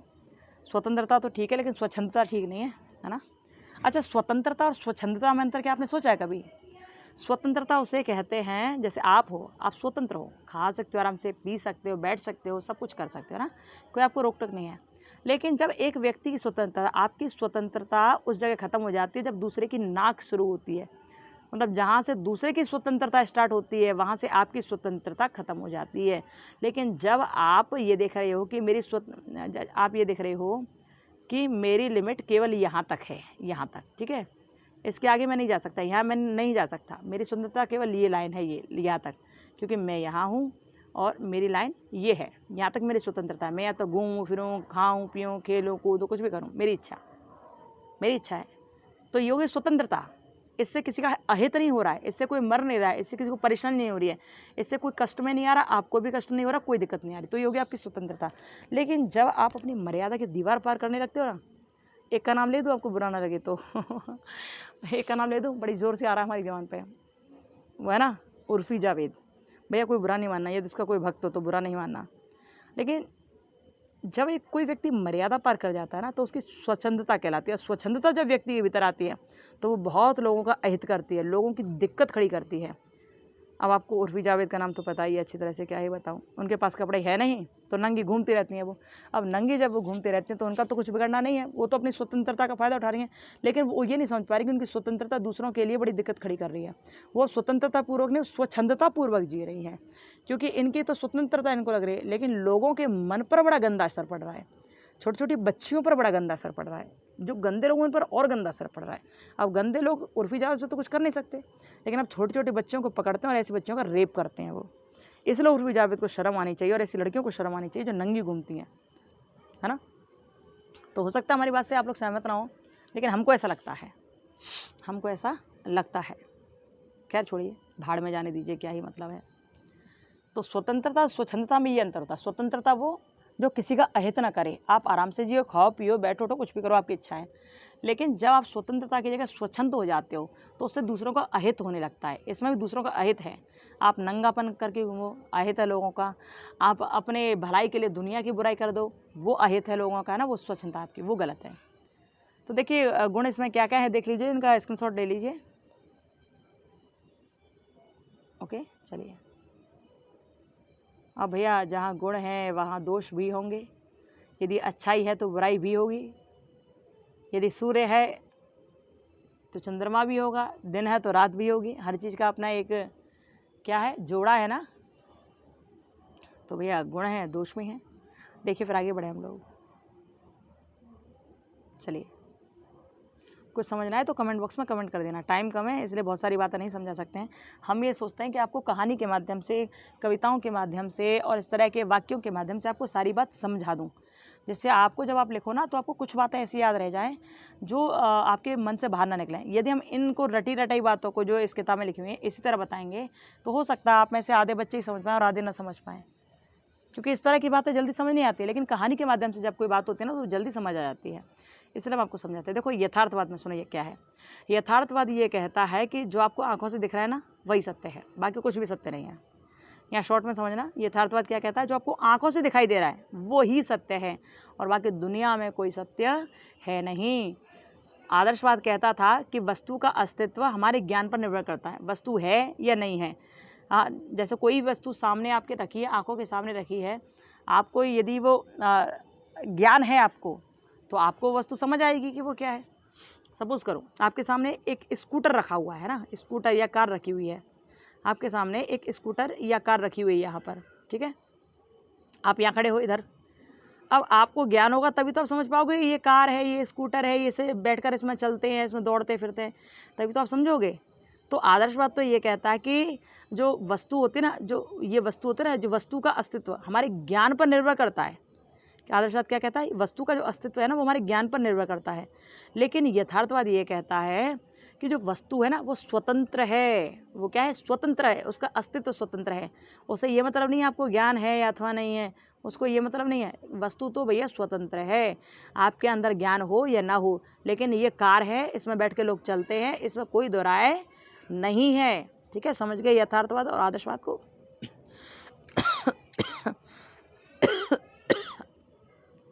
ठीक है, यथार्थ का मतलब ही वस्तुवाद है। यथार्थ का मतलब क्या है, वस्तुवाद। क्या कहते हैं ये लोग कि वस्तु की अस्तित्व स्वतंत्र है, अपने हिसाब से काम करते हैं। ये आपको ज्ञान है अथवा नहीं, इसको इससे कोई मतलब नहीं पड़ता है। ठीक है,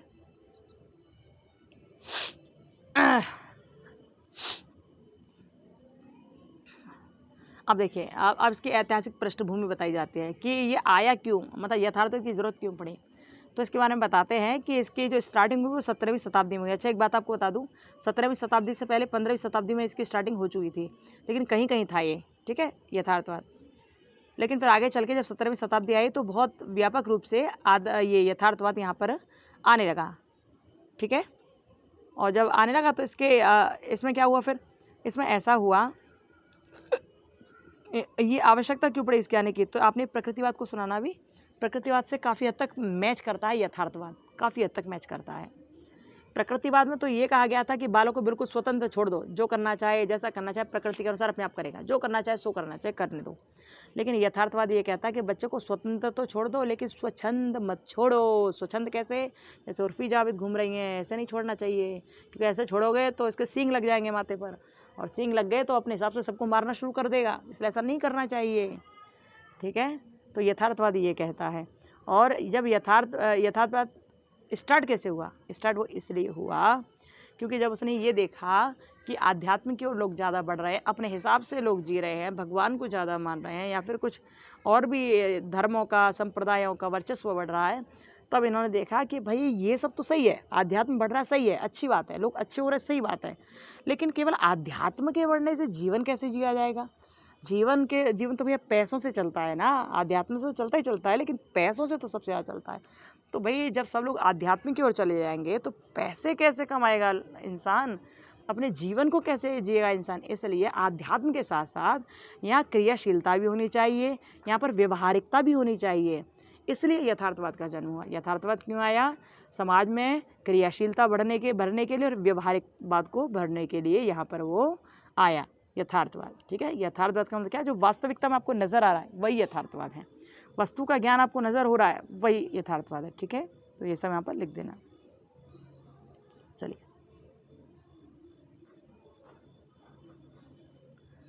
अब ये यथार्थवाद है ना, चरवाक दर्शन से आया है, ध्यान रखना। चरवाक दर्शन मुख्य प्रणेता रहे इसके, उससे बहुत कुछ सीखा यथार्थवाद ने।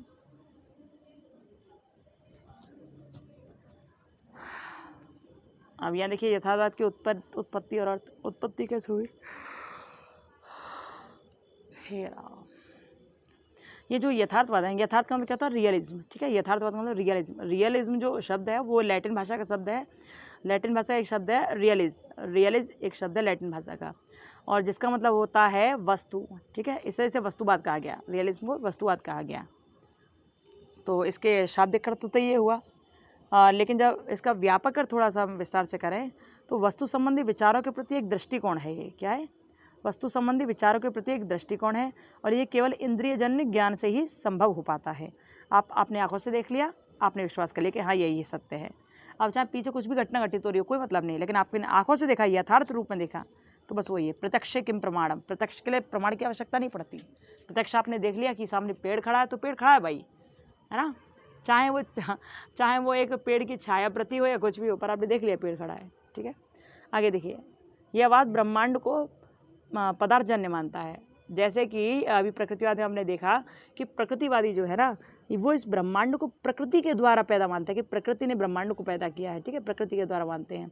लेकिन जो यथार्थवादी है ना, ये कहते हैं ये जो ब्रह्मांड है ना, ये वस्तुजन्य है। ये क्या है? ये पदार्थजन्य है, पदार्थ से इसका निर्माण हुआ है। ऐसा कहते हैं कौन? यथार्थवादी, कि ये ब्रह्मांड एक पदार्थ है, पदार्थजन्य, पदार्थ से इसका पैदा हुआ है। इसके अलावा ये और किसी शक्ति को नहीं मानते यहाँ पे। ठीक है, चलिए आगे चलिए अब जल्दी से। यहाँ यथार्थवाद की परिभाषा दी गई है, इनमें से कोई परिभाषा आप लिख देना अपने हिसाब से। स्वामी रामतीर्थ थे, उन्होंने ये कहा था कि यथार्थवाद का जो अर्थ है ना, वो उस विश्वास या सिद्धांत से है। मतलब इन्होंने यथार्थवाद को एक विश्वास या सिद्धांत कहा, कि यथार्थवाद का जो अर्थ है ना, उस विश्वास और सिद्धांत से है जो संसार वैसा ही मानता है जैसा हमें दिखाई देता है। ठीक है, और इन्होंने सबने अपने अपने हिसाब से लिखा। इन्होंने भी एक ही बात लिखी, यथार्थवाद संसार को सामान्यतः उसी रूप में स्वीकार करता है जिस रूप में वो दिखाई देता है। यथार्थवाद, ठीक है, यथार्थवाद क्या करता है? यथार्थवाद संसार को सामान्यतः उसी रूप में स्वीकार करता है जैसा संसार दिखाई दे रहा है। अब देखिए यथार्थवाद के दार्शनिक दृष्टिकोण क्या क्या है। तो दार्शनिक दृष्टिकोणों में इन्होंने पहले तत्व मीमांसा की बात रखी। तो जहाँ पर हम लोग सांख्य पढ़ा था हमने, सांख्य शास्त्र, योग शास्त्र, न्याय शास्त्र, ये सारी चीज़ पढ़ी थी हमने। तो वहाँ पर तत्व माना गया परमात्मा को, तत्व माना गया प्रकृति को। लेकिन चूंकि यहाँ पर यथार्थवाद की बात कर रहे हैं, तो यहाँ तत्व मीमांसा में तत्व माना जाएगा किसको? पदार्थ को, यानी कि वस्तु को। ओके, ये लोग ये कहते हैं यथार्थवादी कि जो आत्मा है ना, जो परमात्मा है, आत्मा है, ईश्वर है, वो है तो सत्य, उसमें तो कोई दोराय नहीं है। वो है तो सत्य, पूरी तरह से सत्य है, इसमें कोई दोराय नहीं है। लेकिन हम लोग सत्य उसे मानेंगे जो हमको नज़र आ रहा है, क्योंकि इस ब्रह्मांड का निर्माण ही पदार्थ के द्वारा हुआ है। ठीक है,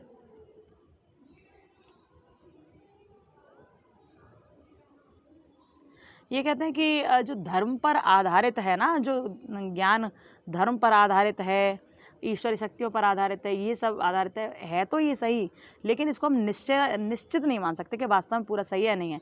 लेकिन हम जिसे आंखों से देख रहे हैं, प्रत्यक्ष देख रहे हैं, वो तो एकदम सही है।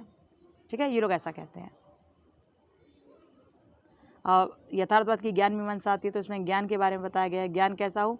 वस्तु और वस्तुओं से संबंधित घटनाओं से होना चाहिए ज्ञान। ठीक है, उनके अस्तित्व बताने वाला होना चाहिए।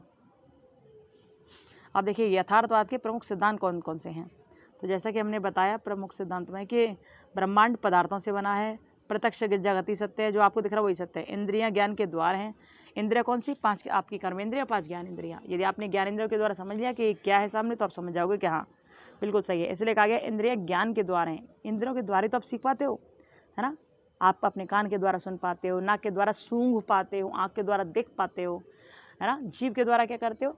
आप मिठास, खट्टा मीठा जैसा भी है उसका स्पर्श कर पाते हो, स्वाद ले पाते हो, टेस्ट ले पाते हो, और त्वचा के द्वारा आप समझ पाते हो, स्पर्श कर पाते हो। ठीक है, तो ये सारी चीज़ें हैं। आंगिक सिद्धांत ये भी इसमें दिया है, थ्योरी ऑफ ऑरिजिन, ठीक है, ऑर्गेनिज्म। ठीक है, आगे चलते हैं। देखो स्क्रीनशॉट देखते ले लिया करो आप लोग, क्योंकि एक एक हेडिंग नहीं बताई जा सकती ना। और देखो हम आपको हर टॉपिक का जो मेन चीज़ है वो समझाने की कोशिश कर रहे हैं। बाकी आप जो भी आए आपके सामने तो आप आराम से लिख लीजिए, क्योंकि भैया अभी बहुत सारे टॉपिक रह गए हैं इसमें, और हम इस वीडियो को बहुत ज़्यादा बड़ी नहीं करना चाहते हैं। यथार्थवाद के प्रकार कौन कौन से हैं, व्याख्या करनी है। तो देखिए 4 प्रकार हैं इसके टोटल, मानवतावादी, समाजवादी, नव्य यथार्थवाद है एक, समाजवादी है, और एक इंद्रियजनित शायद। ठीक है, ये सब है, देखना है। और इसमें बीच बीच में हेडिंग है, इनके नाम है, ये पढ़ लेना, थोड़ा स्क्रीनशॉट ले लो फटाफट से। चलिए,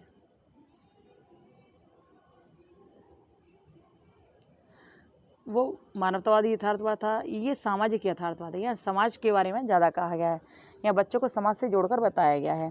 जैसे प्रकृतिवादी बोलते थे ना, प्रकृति में बच्चे को खुला छोड़ दो, ऐसे समाज ये बोलते हैं यथार्थवादी कि बच्चे को समाज में खुला छोड़ दो, क्योंकि बच्चे का विकास सामाजिक प्रक्रियाओं के द्वारा ही होगा। यथार्थवादी ऐसा कहते हैं। ठीक है, आगे चले जी। चलिए, आपको पता ना, जॉन लॉक था एक, जॉन लॉक क्या कहता था? जॉन लॉक ये कहता था कि बच्चा तो कोरी पटिया है, बच्चों का माइंड तो कोरी पटिया है, जैसा आप उनके सामने रखोगे वो वैसा ही सीख जाएगा, ऐसा कहता था जॉन लॉक। देखिए, ज्ञानेंद्रिय यथार्थवाद, जबकि इंद्रियों से, ज्ञान इंद्रियों से आप सीख पाते हो, वही वास्तविकता में सत्य होता है, ये ऐसा कहते हैं। ठीक है, चलिए स्क्रीनशॉट ले लेना। वीडियो जल्दी लग रही तो धीमी कर लेना, धीमी लग रही तो जल्दी कर लेना। ये नव यथार्थवाद है, न्यूरलिज्म। ठीक है, और ये जो न्यूरलिज्म है ये भौतिकवाद को ज़्यादा महत्व देता, बहुत ज़्यादा महत्व देता भौतिकवाद को। ये कहते हैं कि इस दुनिया में जो भी कुछ है ना वो परिवर्तनशील है और विज्ञान के क्षेत्र के अनुसार। पढ़ लेना इसको सही से। ठीक है, आगे बढ़ते हैं।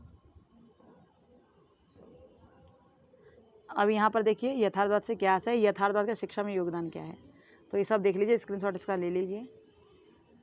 ये जो यहाँ पर कहानी लिखी हुई है इससे कोई मतलब नहीं है इसका, इसमें देख लेना लेकिन आप। ठीक है, ये जो पॉइंट्स लिखे हुए हैं यहाँ पर, मतलब ज्ञानेंद्रियों पर बल, ये सब ज्ञानेंद्रियों के प्रशिक्षण पर बल दिया गया। यथार्थवाद और शिक्षा का आपस में संबंध ये बताया गया है। ठीक है, बालक को जो व्यवहारिक ज्ञान दे वो वास्तव में शिक्षा मानते हैं, कि बच्चों को व्यवहारिक ज्ञान दो ना, आप क्या आध्यात्मिक ज्ञान दे, व्यवहारिक ज्ञान दो, वही तो शिक्षा है, वो ये बताते हैं। अब यहाँ पर इन्होंने किस चीज़ पर बल दिया, इन्होंने ज्ञानेंद्रियों के प्रशिक्षण पर बल दिया, क्योंकि जितनी ज्ञानेंद्रियाँ मजबूत होंगी, जितना आपकी सोचने समझने की क्षमता मजबूत होगी, जितने आपकी आँख, कान, नाक, मुँह, दाँत ये सब अच्छी तरह से काम करेंगे, उतना आप सही देख पाओगे, ये ऐसा कहता है। ठीक है, और ये पुस्तकीय ज्ञान का विरोध करते हैं प्रकृतिवादियों की तरह। प्रकृतिवादी कभी नहीं कहते कि आप पुस्तक ज्ञान करो, ये भी कभी नहीं कहते, ये विरोध करते हैं। ये आदर्शवाद का भी विरोध करते हैं। ये किस पर बल देते हैं? व्यवहारिक ज्ञान पर बल देते हैं। वैज्ञानिक विषयों का महत्व है इसमें। ठीक है, देखो स्क्रीनशॉट लो, बढ़ो फिर आगे जल्दी से। ले लिया, गुड। चलिए ये देखिए, इसका भी स्क्रीनशॉट लीजिए।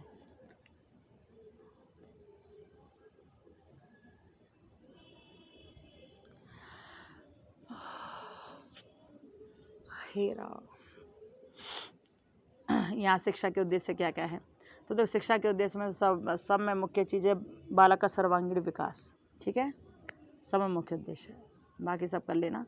जो ऐसे प्रैक्टिकल बात करने वाले हों और मैं सारी चीज़ लिख देना, जैसे व्यवसायिक हो, वैज्ञानिक हो, मानसिक हो, सुखी जीवन वाली बात हो उसमें। ठीक है, वो सब चीज़ लिख देना इसमें।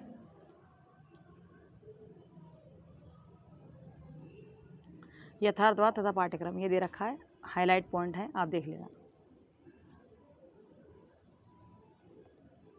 पाठ्यक्रम कैसा हो, जो प्रत्यक्ष संबंध रखे जीवन से, प्रत्यक्ष संबंध।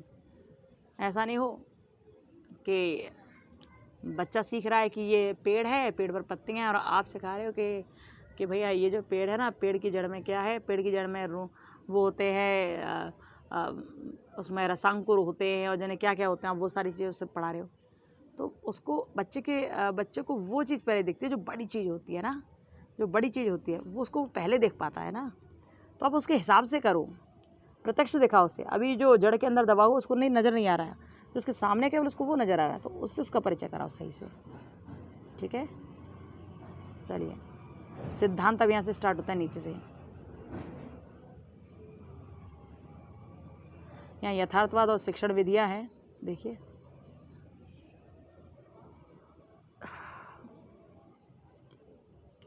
शिक्षण विधियों में एक विधि इसमें बड़ी अच्छी है कि भ्रमण और यात्रा के द्वारा बच्चों को सिखाना चाहिए। आपने देखा है जब स्कूल के ये टूर जाते हैं तो ऐसी ऐसी जगह पर ले जाते हैं जहाँ बच्चे सीख कर आते हैं, कुछ भ्रमण और यात्रा के द्वारा सीख कर आते हैं। यहाँ पर आगमन निगमन विधि को मुख्य माना है, यहाँ पर करके सीखने की विधि को मुख्य माना है, यहाँ पर सक्रिय रहने को मुख्य माना है ना। ये सारी शिक्षण विधियाँ हैं इसकी। ठीक है, ये देखिए यथार्थवाद और छात्र, यथार्थवाद और शिक्षक। देखो यहाँ जो है ना, यथार्थवाद और छात्र, तो छात्र यहाँ पर मुख्य केंद्र बिंदु है। शिक्षक को माना है लेकिन आदर्शवादियों की तरह इसको मुख्य नहीं माना, प्रमुखता नहीं दी गई। आदर्शवादियों की तरह यहाँ पर शिक्षकों को ये नहीं कहा गया कि ये कोई आप तो पुरुष हैं। ठीक है, विद्यालय कैसा हो कैसा ना हो ये तो चाहते हैं खुले वातावरण में आराम से जिए बच्चे, कोई दिक्कत नहीं है। चलिए, यहाँ पर ये यथार्थवाद ख़त्म होता है। टाइम भैया हो गया बहुत, और अभी कुछ हुआ ना करा, रह गया बहुत सारा। अभी तो तीसरी यूनिट भी पूरी नहीं हुई। चलिए, अब यथा प्रयोजनवाद। आपको इसके बारे में बहुत छोटा सा बताएंगे हम आपको, बाकी आप इसको अपने आप पढ़ लेना। ठीक है, प्रयोजनवाद का मतलब होता है, यानी कि प्रैग्मेटिज्म का मतलब होता है परिवर्तन। परिवर्तन, आज कुछ और है कल कुछ और हो जाएगा। कहते हैं changing is the rule of nature, बदलाव प्रकृति का नियम है। तो भैया ये उसी परिवर्तन को बताते हैं कि यदि अभी अध्यात्म की शिक्षा दी जा रही है तो आगे समय ऐसा ज़रूर आएगा कि प्रकृति की शिक्षा दी जाएगी। आगे समय ऐसा ज़रूर आएगा जब यथार्थ की शिक्षा दी जाएगी।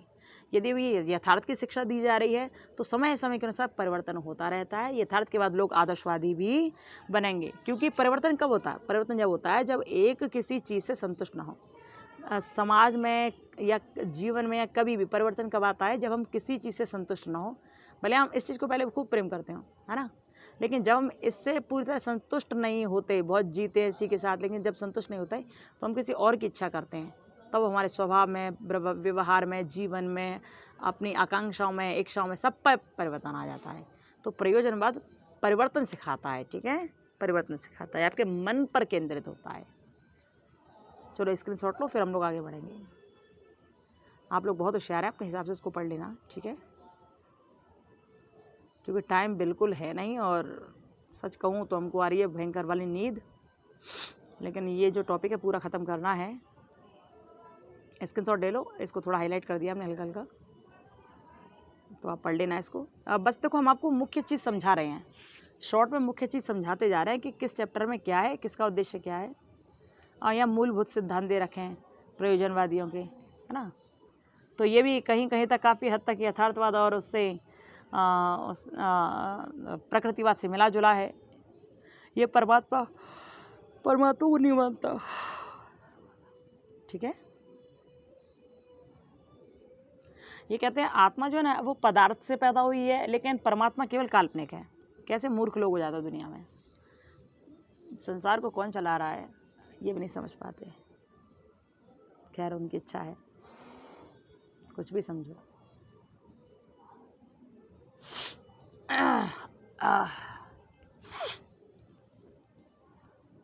स्क्रीनशॉट ले लीजिए, फिर हम लोग आगे बढ़ते हैं। चलिए,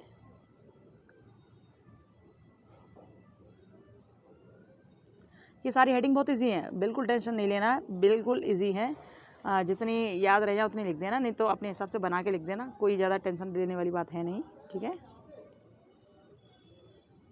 चलिए, क्या तात्पर्य है प्रयोजनवाद से, यहाँ सब दे रखा है। शिक्षा जीवन के रूप में, शिक्षा विकास के रूप में, ये इसकी विशेषताएं हैं प्रयोजनवाद की।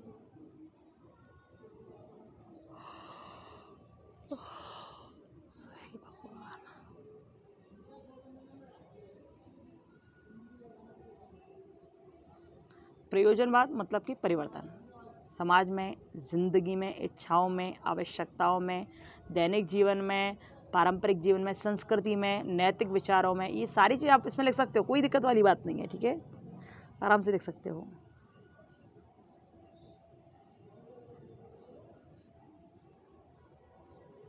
प्रयोजनवाद और शिक्षा के उद्देश्य क्या क्या वो याद रखा, हाईलाइट कर दिया सारे पॉइंट्स, आप देख लीजिए।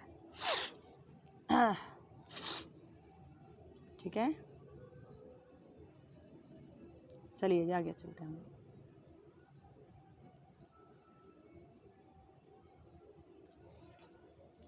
और कल आपका पेपर है, ऑल द बेस्ट भाई सभी के लिए, बढ़िया तरह पेपर करना, अपनी तरफ से अच्छा करने की कोशिश करना। ठीक है, नंबर अच्छे आएंगे, परेशान होना नहीं, अच्छा करना। यहाँ पर आपका कॉन्सेप्ट क्लियर किया जा रहा है हर टॉपिक के बारे में कि किस टॉपिक में क्या दिया है। यदि आपका एक बार भी कॉन्सेप्ट भी क्लियर हो गया ना, तो वहाँ पर आप पूरा कर ले जाओगे, पूरा आराम से कर ले जाओगे। यदि आपका कॉन्सेप्ट क्लियर हो गया यहाँ पर, या कैसे भी आपने यहाँ पढ़ के कैसे भी हो गया, तो पूरा कर ले जाओगे, फिर आपको दिक्कत नहीं आएगी। ठीक है, ये शिक्षण सिद्धांत की विधि है सारी, शिक्षण की। हीरा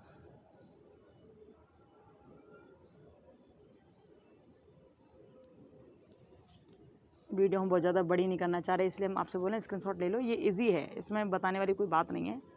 अपने अपने हिसाब से इन्होंने सारी बातें बताई हैं, लगभग एक जैसा ही है माहौल सभी का, एक जैसा ही। ठीक है,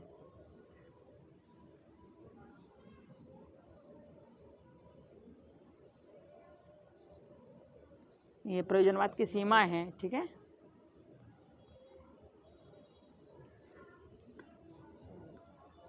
देखिए इसको, देखिए सही से, इसमें सीमा यानी कि दोष, इसके यानी कि लिमिटेशन।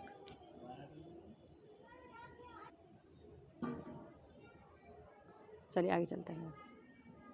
अब यहाँ अस्तित्ववादी विचारधारा आती है। अस्तित्ववादी बिल्कुल पूरी तरह से रिलेट है किससे, आदर्शवाद से। तो इसका भी आप स्क्रीनशॉट लीजिए, आदर्शवाद में और इसमें बिल्कुल एकदम समानता है, उसी के हिसाब से इसको भी लिखना है। ठीक है, आपको ये नहीं याद आए तो उसको पूरा उतार देना इस पर, बिल्कुल वैसा ही है, इसमें कोई वो नहीं है, अंतर नहीं है, थोड़ा बहुत ही अंतर है, तो कोई दिक्कत वाली बात नहीं है। ठीक है,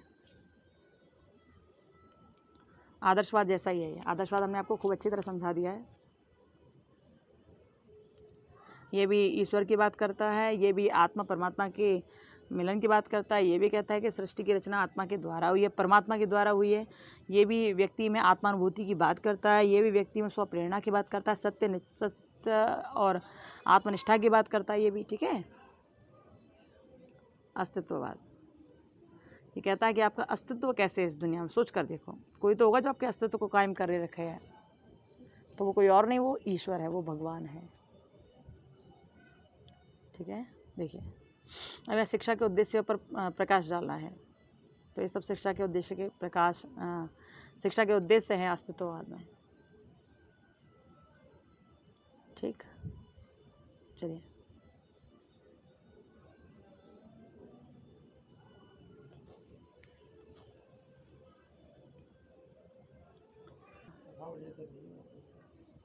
स्क्रीनशॉट लीजिए, आगे बढ़ते हैं हम लोग फिर। यहाँ अस्तित्ववाद और शिक्षा के उद्देश्य, अस्तित्ववाद और पाठ्यक्रम, ये बिल्कुल वैसा ही आदर्शवाद की जैसा, आदर्शवाद की तरह आप लिख सकते हैं उसमें। ओके,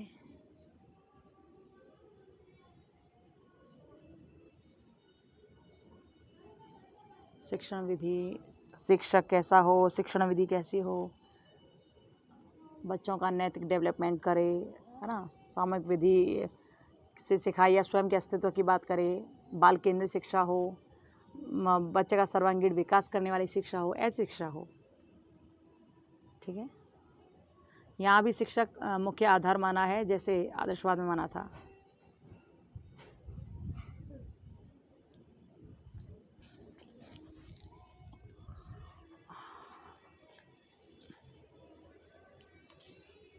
देखिए ध्यान से समझिए इसको।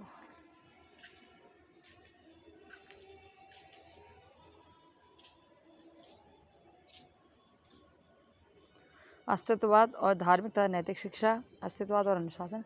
जहाँ आदर्शवाद, अस्तित्ववाद जैसी बातें हैं, वहाँ धार्मिकता, नैतिकता, सांस्कृतिक, अनुशासन, ये सारी चीज़ें बिना सोचे समझे डाल देना। ओके, चलिए जी,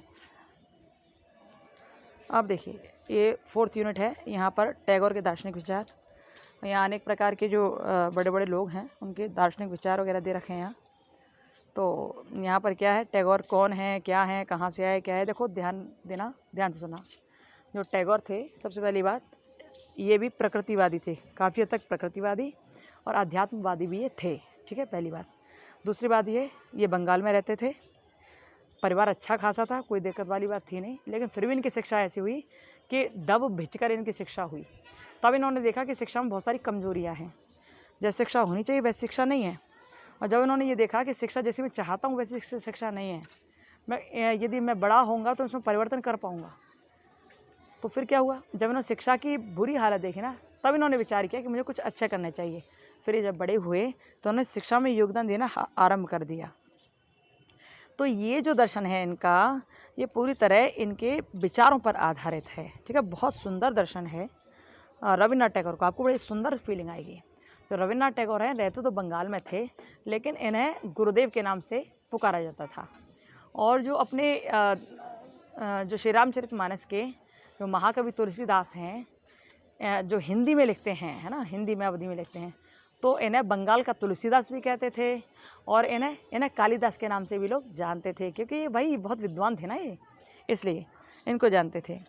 तो इन्होंने जब शिक्षा में दुर्गतियाँ देखी, ऐसा देखा कि भाई शिक्षा में तो घुटन हो रही है, क्योंकि जैसी शिक्षा बच्चों को मिलनी चाहिए वैसी मिल नहीं पा रही है, तब इन्होंने क्या किया, इन्होंने 1892 में एक पुस्तक लिखी। इन्होंने 1892 में एक पुस्तक लिखी जिसका नाम था शिक्षा में हेरफेर, यानी कि शिक्षा में हेरफेर करना ज़रूरी है। कब लिखी थी? 1892 में। इन्होंने जब वो पुस्तक लिख दी 1892 में, शिक्षा में हेरफेर, तो अब ये पुस्तक जन जन तक पहुंची, लोगों तक पहुंची। लोगों को इसमें इनके शैक्षिक विचार अच्छे लगे, और जब इनके विचार अच्छे लगे तो वहाँ क्रांति होना शुरू हो गया। इनकी बातों पर लोग जोर देने लगे। इन्होंने अनेक साहित्यों की रचनाएं की, ठीक है। और फिर इन्होंने क्या किया, इन्होंने अपने मन के अनुसार शिक्षा देने के लिए अपने हिसाब का ही एक आश्रम बनाया। उस आश्रम का नाम था शांति निकेतन, ठीक है। क्या नाम था? शांति निकेतन आश्रम। तो शांति निकेतन आश्रम जो था, उसके साथ साथ इन्होंने, रविन्द्रनाथ टैगोर जी ने एक और आश्रम की स्थापना की, और वो आश्रम था ब्रह्म आश्रम। 2 आश्रम बनाए, शांति निकेतन और ब्रह्म आश्रम। जिस अवस्था में आज के टाइम में लोग कुछ नहीं कर पाते, इन्होंने उस 31 साल में बहुत कुछ कर लिया, ठीक है, बहुत कुछ।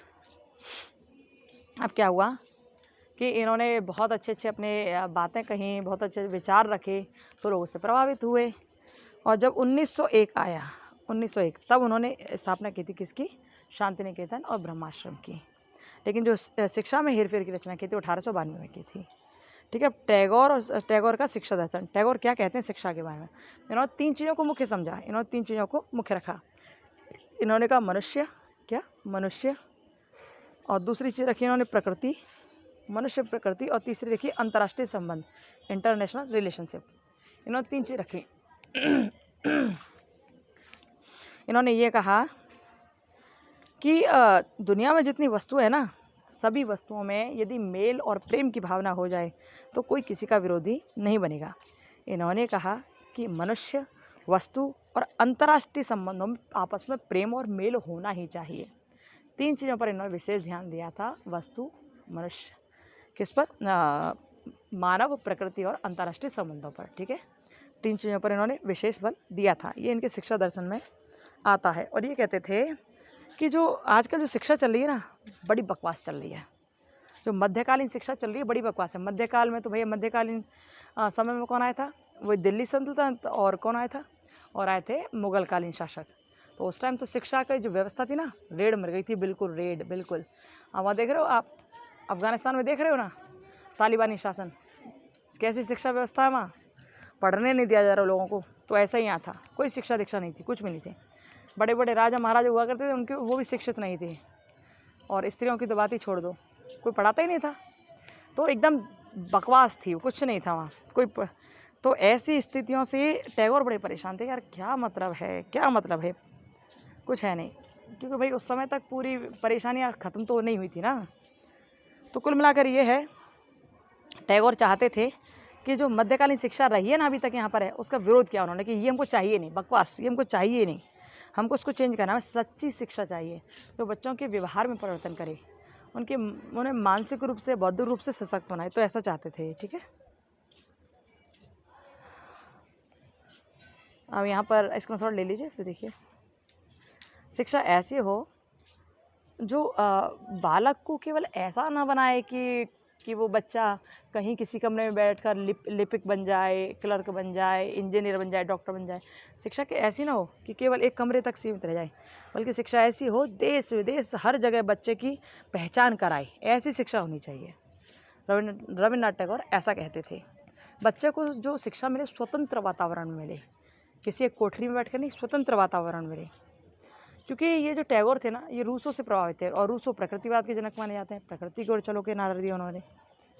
ठीक है, तो इन्होंने इस प्रकार की शिक्षा पर बल दिया कि खुलकर जियो, मज़े से जियो, और लेकिन कुछ नियंत्रण भी रखो जिससे बच्चा बौखला ना जाए, गलत ना हो जाए। अब ये आधारभूत सिद्धांत है, इनको आप स्क्रीनशॉट लो, फिर आगे बढ़ते हम लोग। ये बहुत कला प्रेमी थे, बहुत कला प्रेमी थे। अच्छा, इनकी कुछ बातें बहुत अच्छी थी, कुछ क्या अधिकतर बातें बहुत अच्छी थी कि इन्होंने मातृभाषा के माध्यम से शिक्षा देने की बात कही, इन्होंने बालक की स्वतंत्रता की बात कही, इन्होंने रचनात्मक की बात कही कि बच्चा सृजनात्मक बनाओ, बच्चे को ऐसी शिक्षा दो। इन्होंने सामाजिक संपर्क की बात कही। इन्होंने ये कहा कि हमारी शिक्षा का माध्यम अंग्रेजी भाषा नहीं होना चाहिए, हमारी शिक्षा का माध्यम मातृभाषा होना चाहिए। ठीक है, ये सारी शिक्षा इन्होंने दी यहाँ पर, आधारभूत सिद्धांत बताया इन्होंने यहाँ। ओके, चलिए ये देखिए शिक्षा की धारणा क्या थी।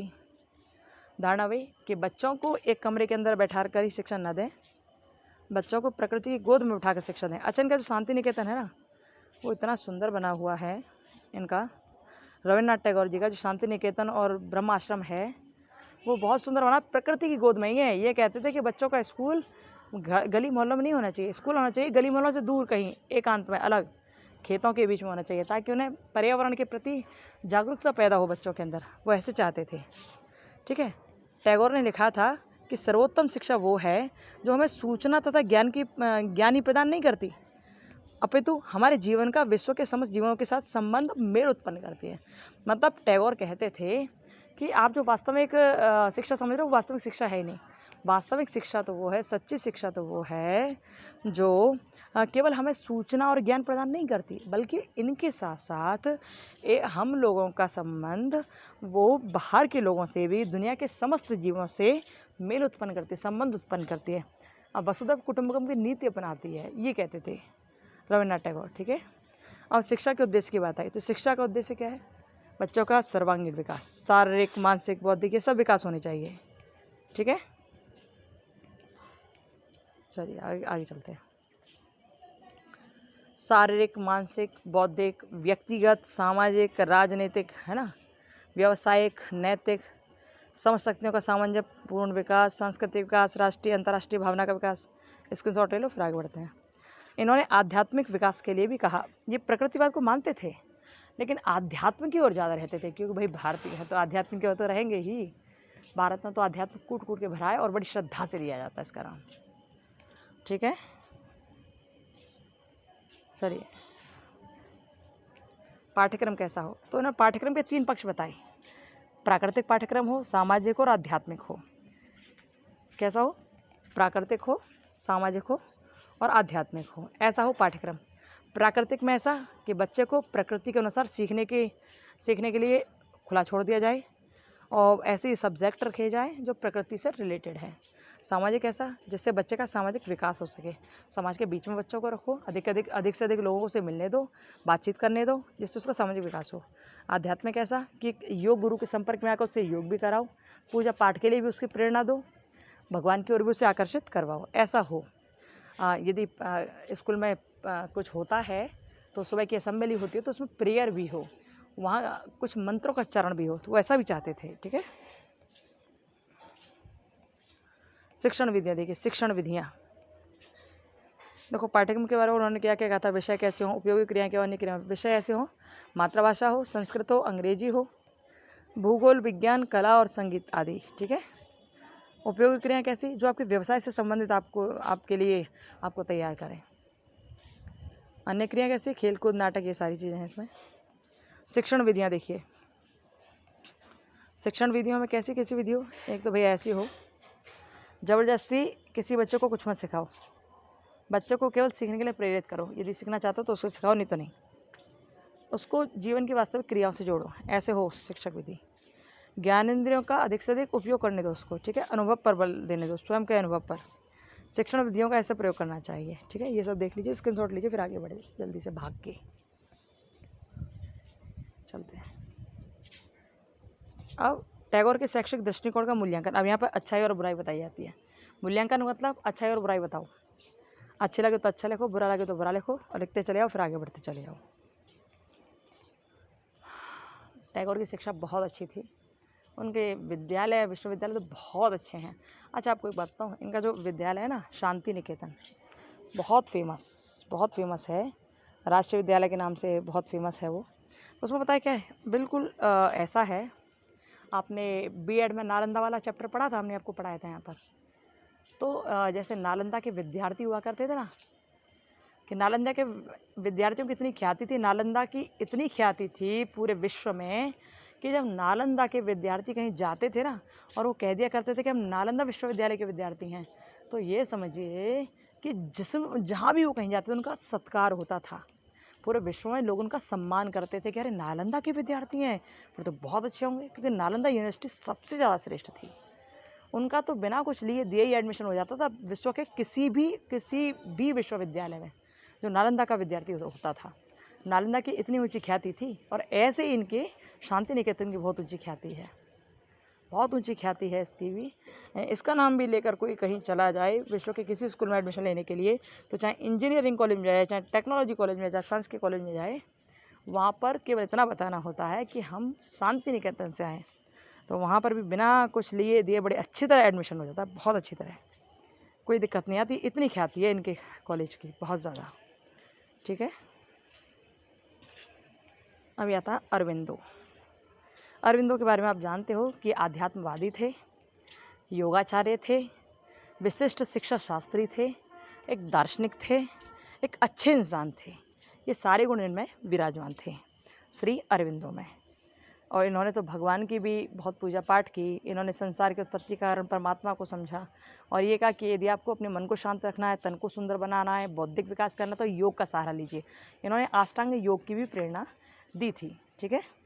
और शिक्षा दर्शन में इनका क्या योगदान रहा है, तो शिक्षा दर्शन इनका बड़ा सुंदर रहा है। इन्होंने पूरी तरह से मस्तिष्क के संबंधी जो क्रियाएं हैं उन पर बल दिया, ब्रह्म संबंधी क्रिया उन पर बल दिया। इन्होंने अस्तित्व के बारे में बताया, इस शरीर का अस्तित्व क्या है, प्राण क्या है, ना सारी चीज़ों को बताया। जो शिक्षित व्यक्ति होते हैं उनका वो इन चीज़ों का अध्ययन ध्यान से करते हैं, और उन चीज़ों की प्राप्ति भी वो कर जाते हैं। ठीक है। इनकी एक पुस्तक थी जो उसमें सुंदर विचार दिए थे इन्होंने, कर्मयोगिनी नाम की इनकी पुस्तक थी, जिसमें उन्होंने बड़े सुंदर विचार रखे थे। ठीक है। ये देखिए, शिक्षा दर्शन के आधारभूत सिद्धांत क्या क्या हैं। वही बात जो रविन्द्रनाथ टैगोर ने कहा था कि बच्चे को मातृभाषा में शिक्षा दो, उसे उसके हिसाब से काम करने दो, ये भी ज़रूरी है। उसका आध्यात्मिक विकास भी कराओ, है ना। और उसे और ये जो आध्यात्मिक विकास होगा या शिक्षा होगी, ये ब्रह्मचर्य के साथ हो तो ज़्यादा अच्छा है। अंतःकरण का विकास कराओ, चेतना का विकास कराओ, बालक के शारीरिक शुद्धिकरण कराओ, सारी चीज़ में होनी चाहिए। ठीक है। और शिक्षा की धारणा क्या थी, देखो अरविंदो की शिक्षा की धारणा। जो अरविंदो थे ना, वो ये जो प्रचलित शिक्षा थी, जो शिक्षा उस टाइम चल रही थी, तत्कालीन शिक्षा, उसके बड़े विरोधी थे कि क्या मतलब ऐसी शिक्षा का। इनको उस टाइम की शिक्षा अच्छी नहीं लगती थी, क्योंकि तमाम आडंबर उसमें थे, और तमाम विरोधाभासी गुण उसमें आ गए थे।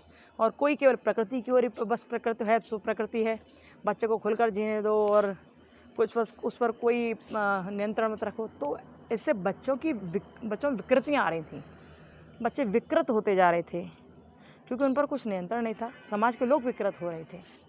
तो इसलिए जब ऐसा होता है ना, तो लोग अपना अपना व्याख्यान बताते हैं। तो अरविंदो ने यहाँ पर बताया, अरविंदो का पूरा व्याख्यान आध्यात्म पर श्रेष्ठता पर आधारित है।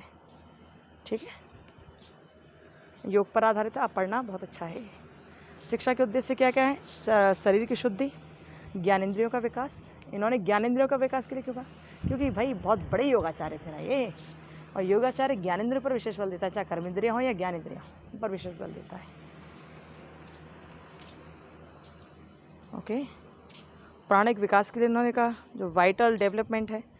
जब आप भगवान के लिए मेडिटेशन करते हो ना, जब आप मेडिटेशन करते हो, ध्यानावस्था करते हो, तो आपकी कुंडलिनी जागृत होती है। इन्होंने इसके बारे में विचार किया था, इन्होंने उसके बारे में बात भी कही थी इन्होंने। ओह माय गॉड, स्क्रीनशॉट लीजिए, हम लोग फिर आगे बढ़ेंगे।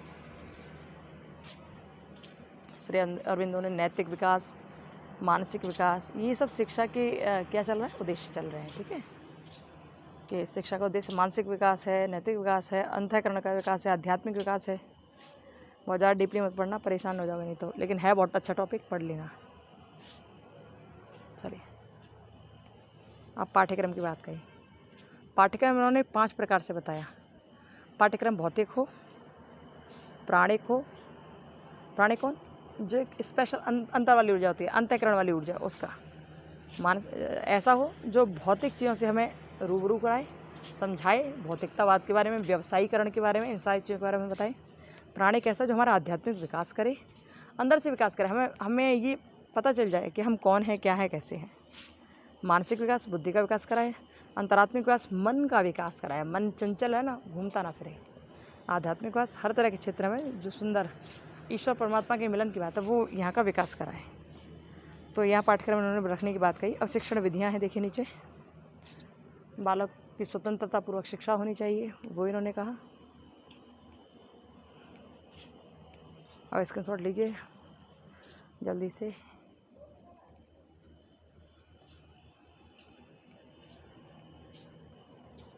ठीक है, चलिए, यहाँ पर अरिंदो की कहानी यहाँ पर पूरी होती है। इन्होंने शैक्षिक चिंतन का मूल्यांकन यहाँ पर किया गया है, क्या अच्छाई क्या बुराई थी वो यहाँ देखा गया है। ये हैं जय कृष्णमूर्ति, इनका स्क्रीनशॉट आप लीजिए, फिर आगे बढ़ते हैं। हालांकि इनकी जो माँ थी वो भगवान कृष्ण की बहुत बड़ी भक्त थी। इनका जन्म आंध्र प्रदेश में हुआ था। चूँकि माँ कृष्ण की भक्त थी, इसलिए इन्होंने इनका नाम कृष्णमूर्ति रख दिया। लेकिन उनको क्या पता था कि बच्चा बड़ा होकर कृष्ण नहीं कंस बन जाएगा, मतलब बुरा नहीं मानिए, लेकिन इनका नाम कृष्ण था, पर ये भगवान के विरोधी थे, इसलिए कंस कहा। ठीक है, पढ़ लेना आप इसको अच्छी तरह से, हाईलाइट कर दिया है, आराम से पढ़ ले जाओगे। स्क्रीनशॉट जल्दी ले लिया करो बस। ठीक, चलिए,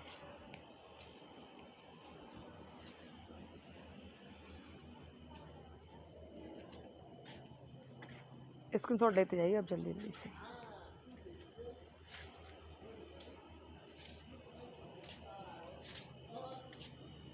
हाई क्वालिटी करके देख लेना, ये क्लियर समझ नहीं आ रहा हो तो आपको, है ना।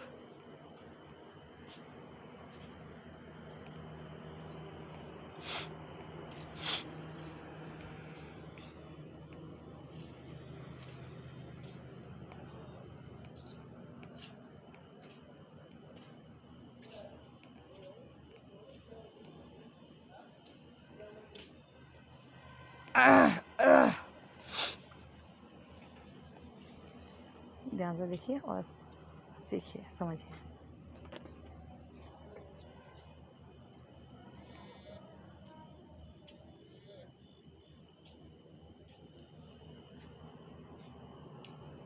ठीक है,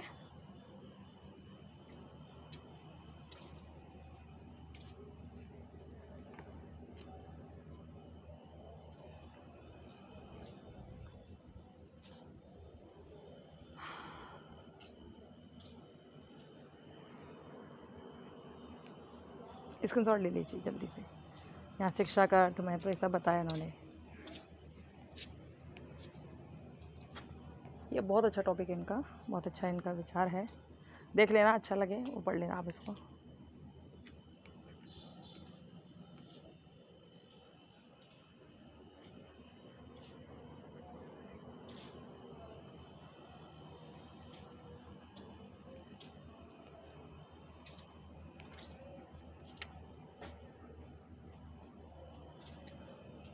यहाँ पर ये कृष्ण मूर्ति हो गए पूरे। ठीक है, जय कृष्ण मूर्ति वर्तमान युग के स्वतंत्र चिंतक थे। ठीक है, स्वतंत्र, इनको किसी तरह की बाउंडेशन नहीं थी, इनको अपने हिसाब से जीना था। ठीक है, अभी आते हैं रूसो। रूसो की बात न पूछो, रूसो की कुछ बातें बढ़िया और कुछ बहुत बुरी सी हैं। इन्होंने एक बात तो बहुत अच्छी की थी। देखो पहले तो सुनो रूसो क्या है। रूसो एक ऐसा व्यक्ति है जिसका जन्म 18वीं शताब्दी में हुआ, यानी कि 1712 में हुआ, है ना। इनका जन्म हुआ 1712 में, और जब ये पैदा हुए, थोड़े से बड़े हुए, कुछ समय बाद उनकी माँ मर गई, मतलब माँ ख़त्म हो गई। इनके पापा जो थे वो घड़ी की दुकान चलाते थे, घड़ियों का व्यापार करते थे। ये जब 12 साल के हुए, तो थोड़े से बड़े हुए, तो इन्होंने क्या सोचा कि यार पापा के लिए काम करते, मुझको भी कुछ करना चाहिए। अब ये जगह जगह गए, कई जगह गए, लेकिन इनको किसी ने काम नहीं दिया। और जब इनको किसी ने काम नहीं दिया तो ये बहुत परेशान कि अब क्या करूँ। जब बहुत परेशान हो गए तो उन्होंने सोचा कि छोड़ो यार, यहाँ हमें रहना नहीं है, स्विट्ज़रलैंड हमको रहना ही नहीं है, हम इटली चलते हैं। अब ये पहुँच गए इटली। इटली पहुँचे तो वहाँ पर भी यूँ ही घूमते रहे, कुछ व्यवसाय नहीं मिला, कोई काम नहीं मिला। 29 साल के हो गए, कोई मतलब नहीं रहा, आवारागर्दी में घूमते रहे, तमाम शादी किए, तमाम बच्चे पैदा किए, लेकिन रखा किसी को अपने संग नहीं, मोह किसी से नहीं रखा, टाइम भी वेस्ट करते रहे। जब समय ऐसे वेस्ट होता रहा तो समय इनका और बढ़ा। अब एक समय ऐसा है, इनको लगा कि बस अब ऐसा करते हैं, सुसाइड कर लेते हैं, काम ख़त्म करते हैं, इनको ऐसा लगा। तभी अचानक से इनका मन हुआ कि चूँकि हम फ्रांस में रह रहे हैं, तो फ्रांस के राजा रानी बहुत दुष्ट हैं। फ्रांस में उस समय शासन था लुईस 16वें का। किसका? लुईस 16वां जो शासक था, और उसकी पत्नी का नाम था मैरी, रानी मैरी, और लुईस 16वां जो प्रिंस था वो था। ठीक है, तो उन्होंने देखा ये बड़े दुष्ट लोग हैं, ऐसे ऐसे काम करते हैं कि किसान भूखे मरे जा रहे हैं और इनको परवाही नहीं, ये अपने अच्छे महल में अपना जीवन यापन कर रहे हैं, बड़ी भोग विलासतापूर्ण अपना जीवन जी रहे हैं ये लोग। तो अब रूसों ने उस क्षेत्र में काम करना शुरू कर दिया कि फ्रांस में देखा कि इतने व्यभिचार हो रहे हैं, जो बेचारे वहाँ के लोग हैं बड़े परेशान हैं, और राजा और रानी को टेंशन ही नहीं है, तो उनके बारे में लिखना शुरू कर दिया। ठीक है, लिखना शुरू कर दिया, ऐसे ऐसे विचार लिखे खूब एकदम चैतन्यतापूर्ण, तो लोगों को विचार पसंद आए। और तभी से जैसे विचार पसंद आए तो फिर क्या है, अब एक बार तुम्हारी पब्लिसिटी हो गई, एक बार तुम किसी तरह फेमस हो गए, फिर तो भाई आप बहुत ऊपर चढ़ जाते हो। तो रूसो भी ऐसे ही फेमस हो गया। ठीक है, फ्रांस की क्रांति में अहम योगदान था रूसो का, क्योंकि रूसो के विचारों से लोग प्रभावित थे बहुत गहरी तरह से। ओके, तो 38 वर्ष की उम्र में वो उन्होंने एक लेखक के नाते ख्याति पाई। और जो रूसो का प्रकृतिवाद था ना, ये बिल्कुल ऐसे कहते थे कि बच्चों को एकदम स्वतंत्र छोड़ दो, कुछ मत कहो उससे, जैसा करना चाहता है वैसा करे, जैसे जीना चाहता है वैसे जिए। भगवान का कोई अस्तित्व नहीं होता, सारी काम प्रकृति करती है, कोई कुछ नहीं कर सकता। तो रूसो ने ये सारी बात कही थी, और उन्होंने ये बात कही थी कि ये जो प्रत्येक वस्तु है ना, दुनिया में जितनी वस्तु हैं, प्रत्येक वस्तु प्रकृति के निर्माता के यहाँ से तो अच्छे रूप में आती है। प्रकृति का जो निर्माता है ना, जिसने वस्तुओं को बनाया है, वो तो हर वस्तु को बहुत अच्छा बनाकर भेजता है, लेकिन जैसे ये वस्तु संसार में आती हैं तो मानव के हाथ लगते दूषित हो जाती हैं, खराब हो जाती हैं वस्तुएं। मानव इतना खराब है। ठीक है, तो इन्होंने ये कहा। ओके, यानी कि भगवान तो सारी चीज़ों को अच्छा भेजता है, लेकिन यहाँ आते आते मानव इन चीज़ों को दूषित कर देता है, पूरी तरह से खराब कर देता है। रूसो ने ये बात कही। देखिए, प्रकृति का अर्थ इन्होंने बताया। शिक्षा में रूसो के प्रकृतिवाद, ये देखिए। ठीक है,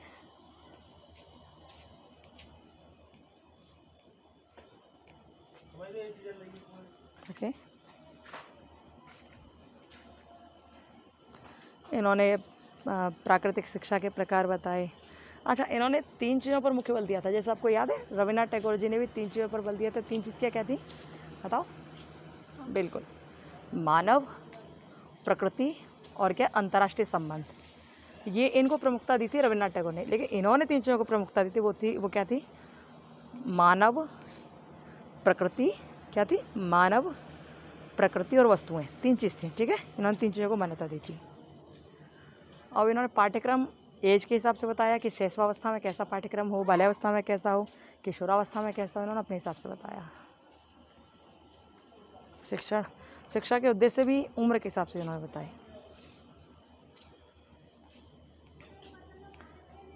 अच्छा, एक बात और बताऊँ आपको, इन्होंने स्त्री शिक्षा के बारे में बात की थी। अब देखो हालांकि कुछ लोगों को अच्छा नहीं लगेगा, लेकिन वास्तव में कितना यही है। इन्होंने शिक्षा के बारे में जो बात की ना, स्त्रियों की शिक्षा के बारे में, इन्होंने ये कहा कि लड़कियों को ज़्यादा पढ़ाना लिखाना नहीं चाहिए। ज़्यादा पढ़ा लिखा देते ना तो वही नष्ट कर देती हैं सारा मामला नष्ट कर देती हैं। इसलिए औरतों को ज़्यादा नहीं पढ़ाना चाहिए, लड़कियों को ज़्यादा नहीं पढ़ाना चाहिए, ये ऐसा कहते हैं। और ये कहते हैं कि स्त्रियों को केवल इतना पढ़ना चाहिए कि वो पुरुषों को आकर्षित कर सकें, पुरुषों का ध्यान रख सकें, उनके हिसाब से जी सकें। क्योंकि लड़कियों को तो केवल रोटियाँ बनानी है ना, ये पुरानी बातें ऐसा करते हैं लोग। ये इनका ये जो बात थी बड़ी बुरी सी थी, लेकिन है इनकी ये बात, ठीक है। ये केवल स्त्रियों को भोग विलास की वस्तु समझते हैं, क्योंकि इन्होंने तमाम ब्याह किए, तमाम बालक किए, इसलिए इनको ऐसा लगता है कि सब इनके हिसाब से जीते हैं। हालांकि इन्होंने अपनी एक पुस्तक लिखी जो एमाइल, उसमें गलती भी स्वीकार की एमिल में, ठीक है। चलिए यहाँ देखिए, शिक्षा पर रूसों के विचारों की सीमाएं या लिमिटेशन लगा दी गई, यानी कि उनके दोष बताए गए हैं, ठीक है।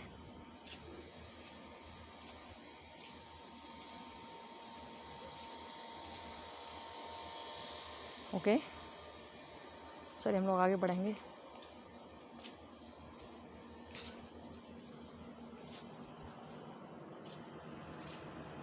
रूसों ने 3 प्रकार की प्रवृत्तियों को बढ़ावा दिया था। किसको? समाजशास्त्री प्रवृत्ति, वैज्ञानिक और मनोवैज्ञानिक प्रवृत्ति। 3 प्रवृत्तियों को उन्होंने बहुत बढ़ावा दिया। ये तीनों प्रवृत्ति बढ़ जाएं तो व्यक्ति का विकास पूरी तरह हो पाएगा, बालक का विकास पूरी तरह से हो पाएगा, इन्होंने ऐसा कहा। ओके, चलिए कितना बच गया? 1:41।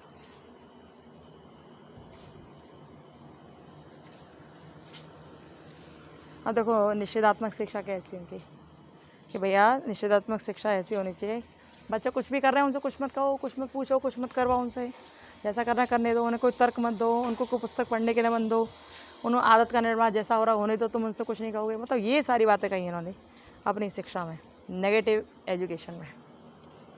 पागलपंती की बात है।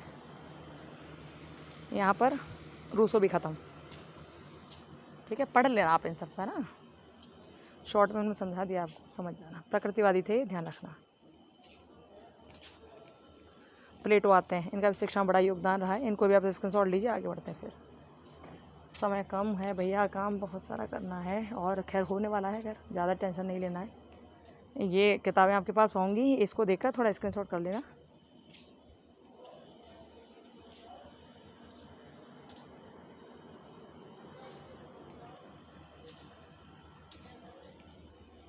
ठीक है,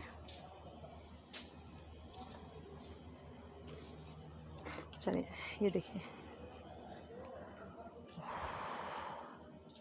शिक्षा के उद्देश्य उन्होंने बताया क्या क्या होना चाहिए शिक्षा के उद्देश्यों में। ओके, स्क्रीनशॉट लीजिए जल्दी से, फिर बढ़ते हैं आगे।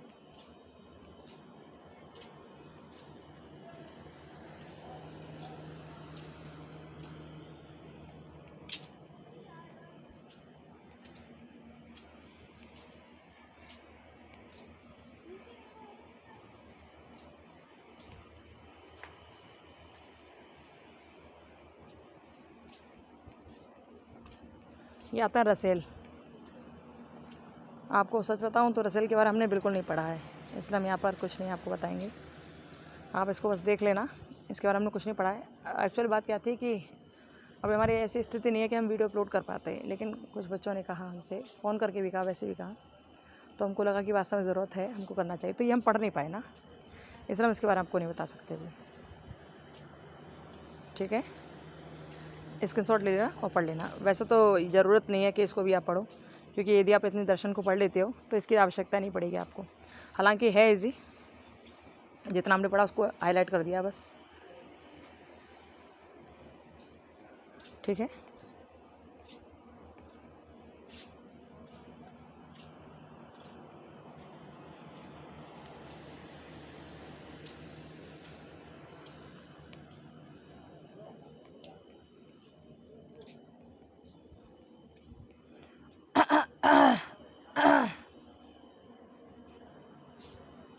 चलिए आगे बढ़िए जल्दी जल्दी से। अब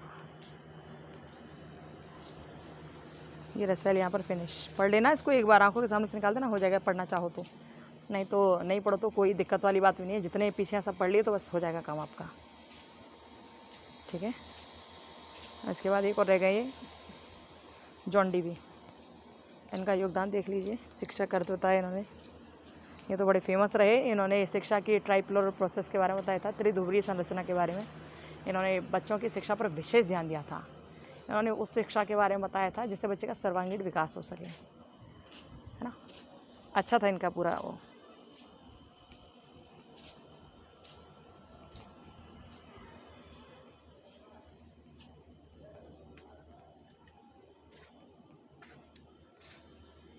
ओके देखिए,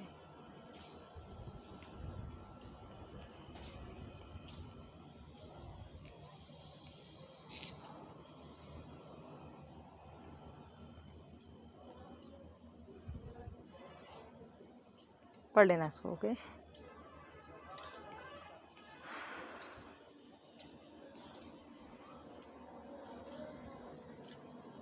यहाँ पर आपकी 4th यूनिट फिनिश होगी। अब रहेगी 5th यूनिट, फटाफट से उसको भी जल्दी से कर लेते हैं जितनी जल्दी हो सके। देखिए ये है आपकी 5th यूनिट, दर्शन के सामाजिक संप्रदाय, यानी कि सोशल स्कूल ऑफ फिलोसफी। यहाँ सोशल स्कूलों की बात की गई है फिलोसफी में। क्या क्या चाहिए? व्यक्तिवाद, यानी कि व्यक्ति के ऊपर आश्रित सारा समाज, सारी बात व्यक्ति के लिए है। यहाँ प्रजातंत्र यानी कि डेमोक्रेसी, समाजवाद, सोशलिज्म, ठीक है, ये सारी बात हैं। साम्यवाद, कम्युनिज्म वगैरह है इसमें। ओके, तो अब ये देखिए इसमें भी पूरा लगा हुआ है। वैयक्तिक उद्देश्य का अर्थ क्या है? व्यक्ति यानी कि व्यक्ति के लिए, यानी कि ऐसा उद्देश्य जिसे व्यक्ति का सर्वांगीण विकास हो, व्यक्ति जीवन में प्रगति करे, व्यक्ति आधुनिक शिक्षा को और उत्कृष्ट बनाए, व्यक्ति अपने जितने भी दायित्व उनका निर्वहन करे, मूल अधिकारों को पहचाने, मूल कर्तव्यों को पहचाने। तो ये व्यक्तिक उद्देश्य है, ठीक है। शिक्षा का व्यक्तिक उद्देश्य यही है। सारी चीज़ें आप लिख देना।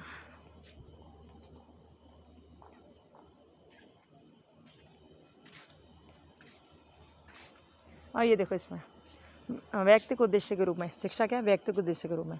तो इसमें दो रूप दिए गए हैं। दो रूप कैसे? एक है आत्माभिव्यक्ति या संकुचित रूप, और दूसरा आत्मानुभूति या व्यापक रूप। आत्माभिव्यक्ति में क्या होता है? इसमें क्या होता है? ये संकुचित रूप है एक, है ना।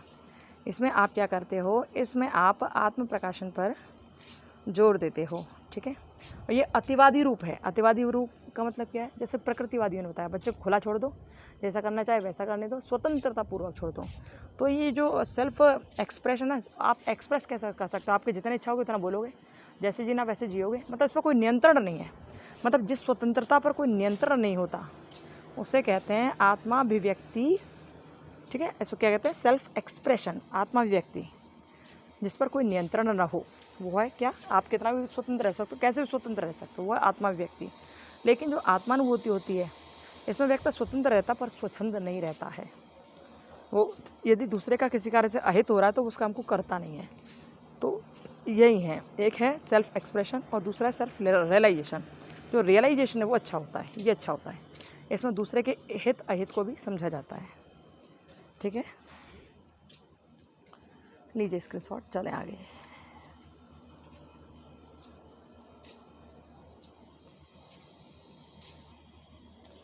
अब देखिए शिक्षा की लोकतंत्रीय अवधारणा से आप क्या समझते हैं?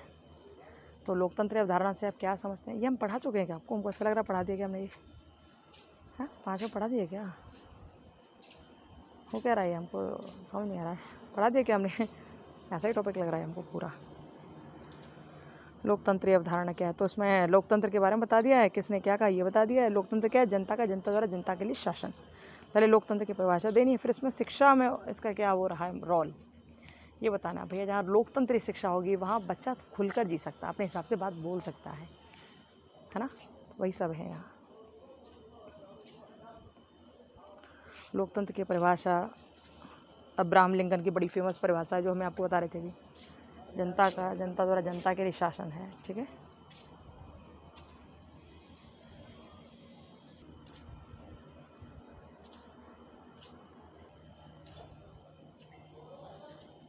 देखिए इसको, फिर स्क्रीनशॉट दीजिए, फिर आगे बढ़ें हम लोग।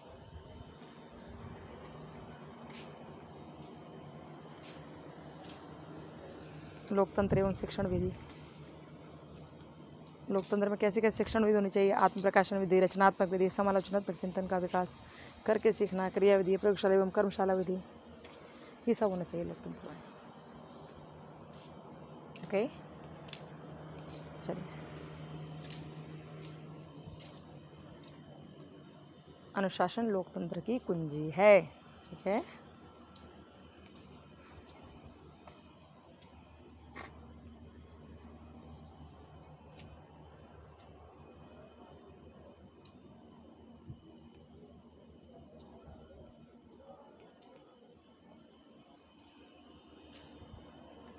शिक्षक छात्र संकल्पना। इसमें शिक्षक कैसा हो लोकतंत्र में और छात्र कैसा हो उसके विषय में बात की गई है। शिक्षक यहाँ है, छात्र यहाँ है। यहाँ शिक्षक की ये जो स्थिति हो वो एक सहयोगी पूर्ण व्यवहार वाली हो, मार्गदर्शक वाली हो। ओके,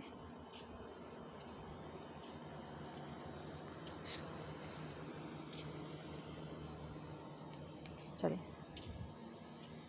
अब कहाँ गए पेज। अब ये समाजवाद से क्या तात्पर्य है और समाजवादी एवं साम्य व्यवस्था क्या है? समाजवाद वो होता है जिसमें समाज की बात ज़्यादा मानी जाए, जिसमें समाजवाद यानी कि लोकतंत्र टाइप का है ना, लोकतंत्र टाइप की चीज़। साम्यवादी व्यवस्था वो होती है जैसे चीन में है। चीन में कैसी? सारा शासन सरकार के हाथ में है। आप अपने हिसाब से पढ़ भी नहीं सकते, लिख भी नहीं सकते, खा भी नहीं सकते, पी भी नहीं सकते। वहाँ का जो शासक चाहेगा वही होगा। लेकिन समाजवादी जो व्यवस्था है वो अपने यहाँ है, लोकतंत्री जो बोलते हैं। ठीक है, स्वतंत्रतापूर्वक आप जी सकते हो, खा सकते हो। और इसमें ये क्यों आवश्यकता इसकी पड़ी, क्यों ये समाजवाद बना? हमारे तो मिश्रित अर्थव्यवस्था है, क्यों समाजवाद बना, क्यों साम्यवाद बना? ये कार्ल मार्क्स के द्वारा बना। ठीक है, पढ़ लेना, इसको समझ आ जाएगा।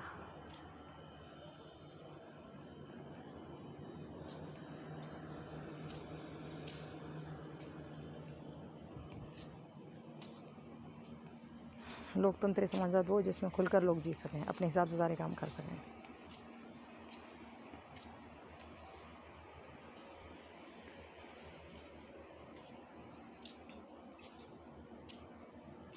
यहाँ देखिए नीचे साम्यवादी समाजवादी समाज है। साम्यवादी कौन सा? जिसमें लोग अपने हिसाब से नहीं जीते, सारा शासन राजा के हाथ में होता है, वहाँ के शासक के हाथ में होता है। शासक के हिसाब से सब लोग काम करते हैं।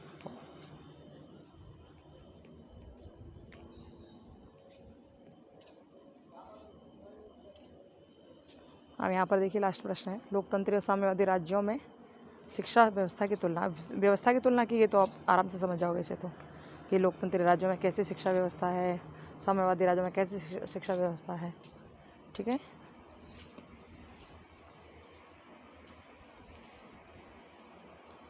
लो यहाँ पर ये आपका पेपर 201 कंप्लीट हुआ। इसे पढ़ लेना, जितना हमने पढ़ा उसके हिसाब से पढ़ लेना। और ये जो है ये सिंपल था, इसलिए ज़्यादा नहीं पढ़ाया गया, टाइम भी बहुत हो गया है, आप तक ये पहुँचनी भी है।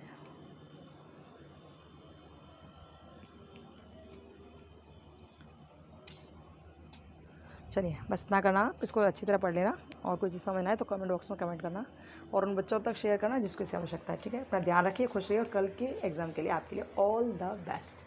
कोशिश करना अच्छे से अच्छा लिखने का, और फिर बताना कैसा पेपर हुआ। ओके, फिर मिलते हैं, bye, Radhe Radhe, Ram Ram, bye bye.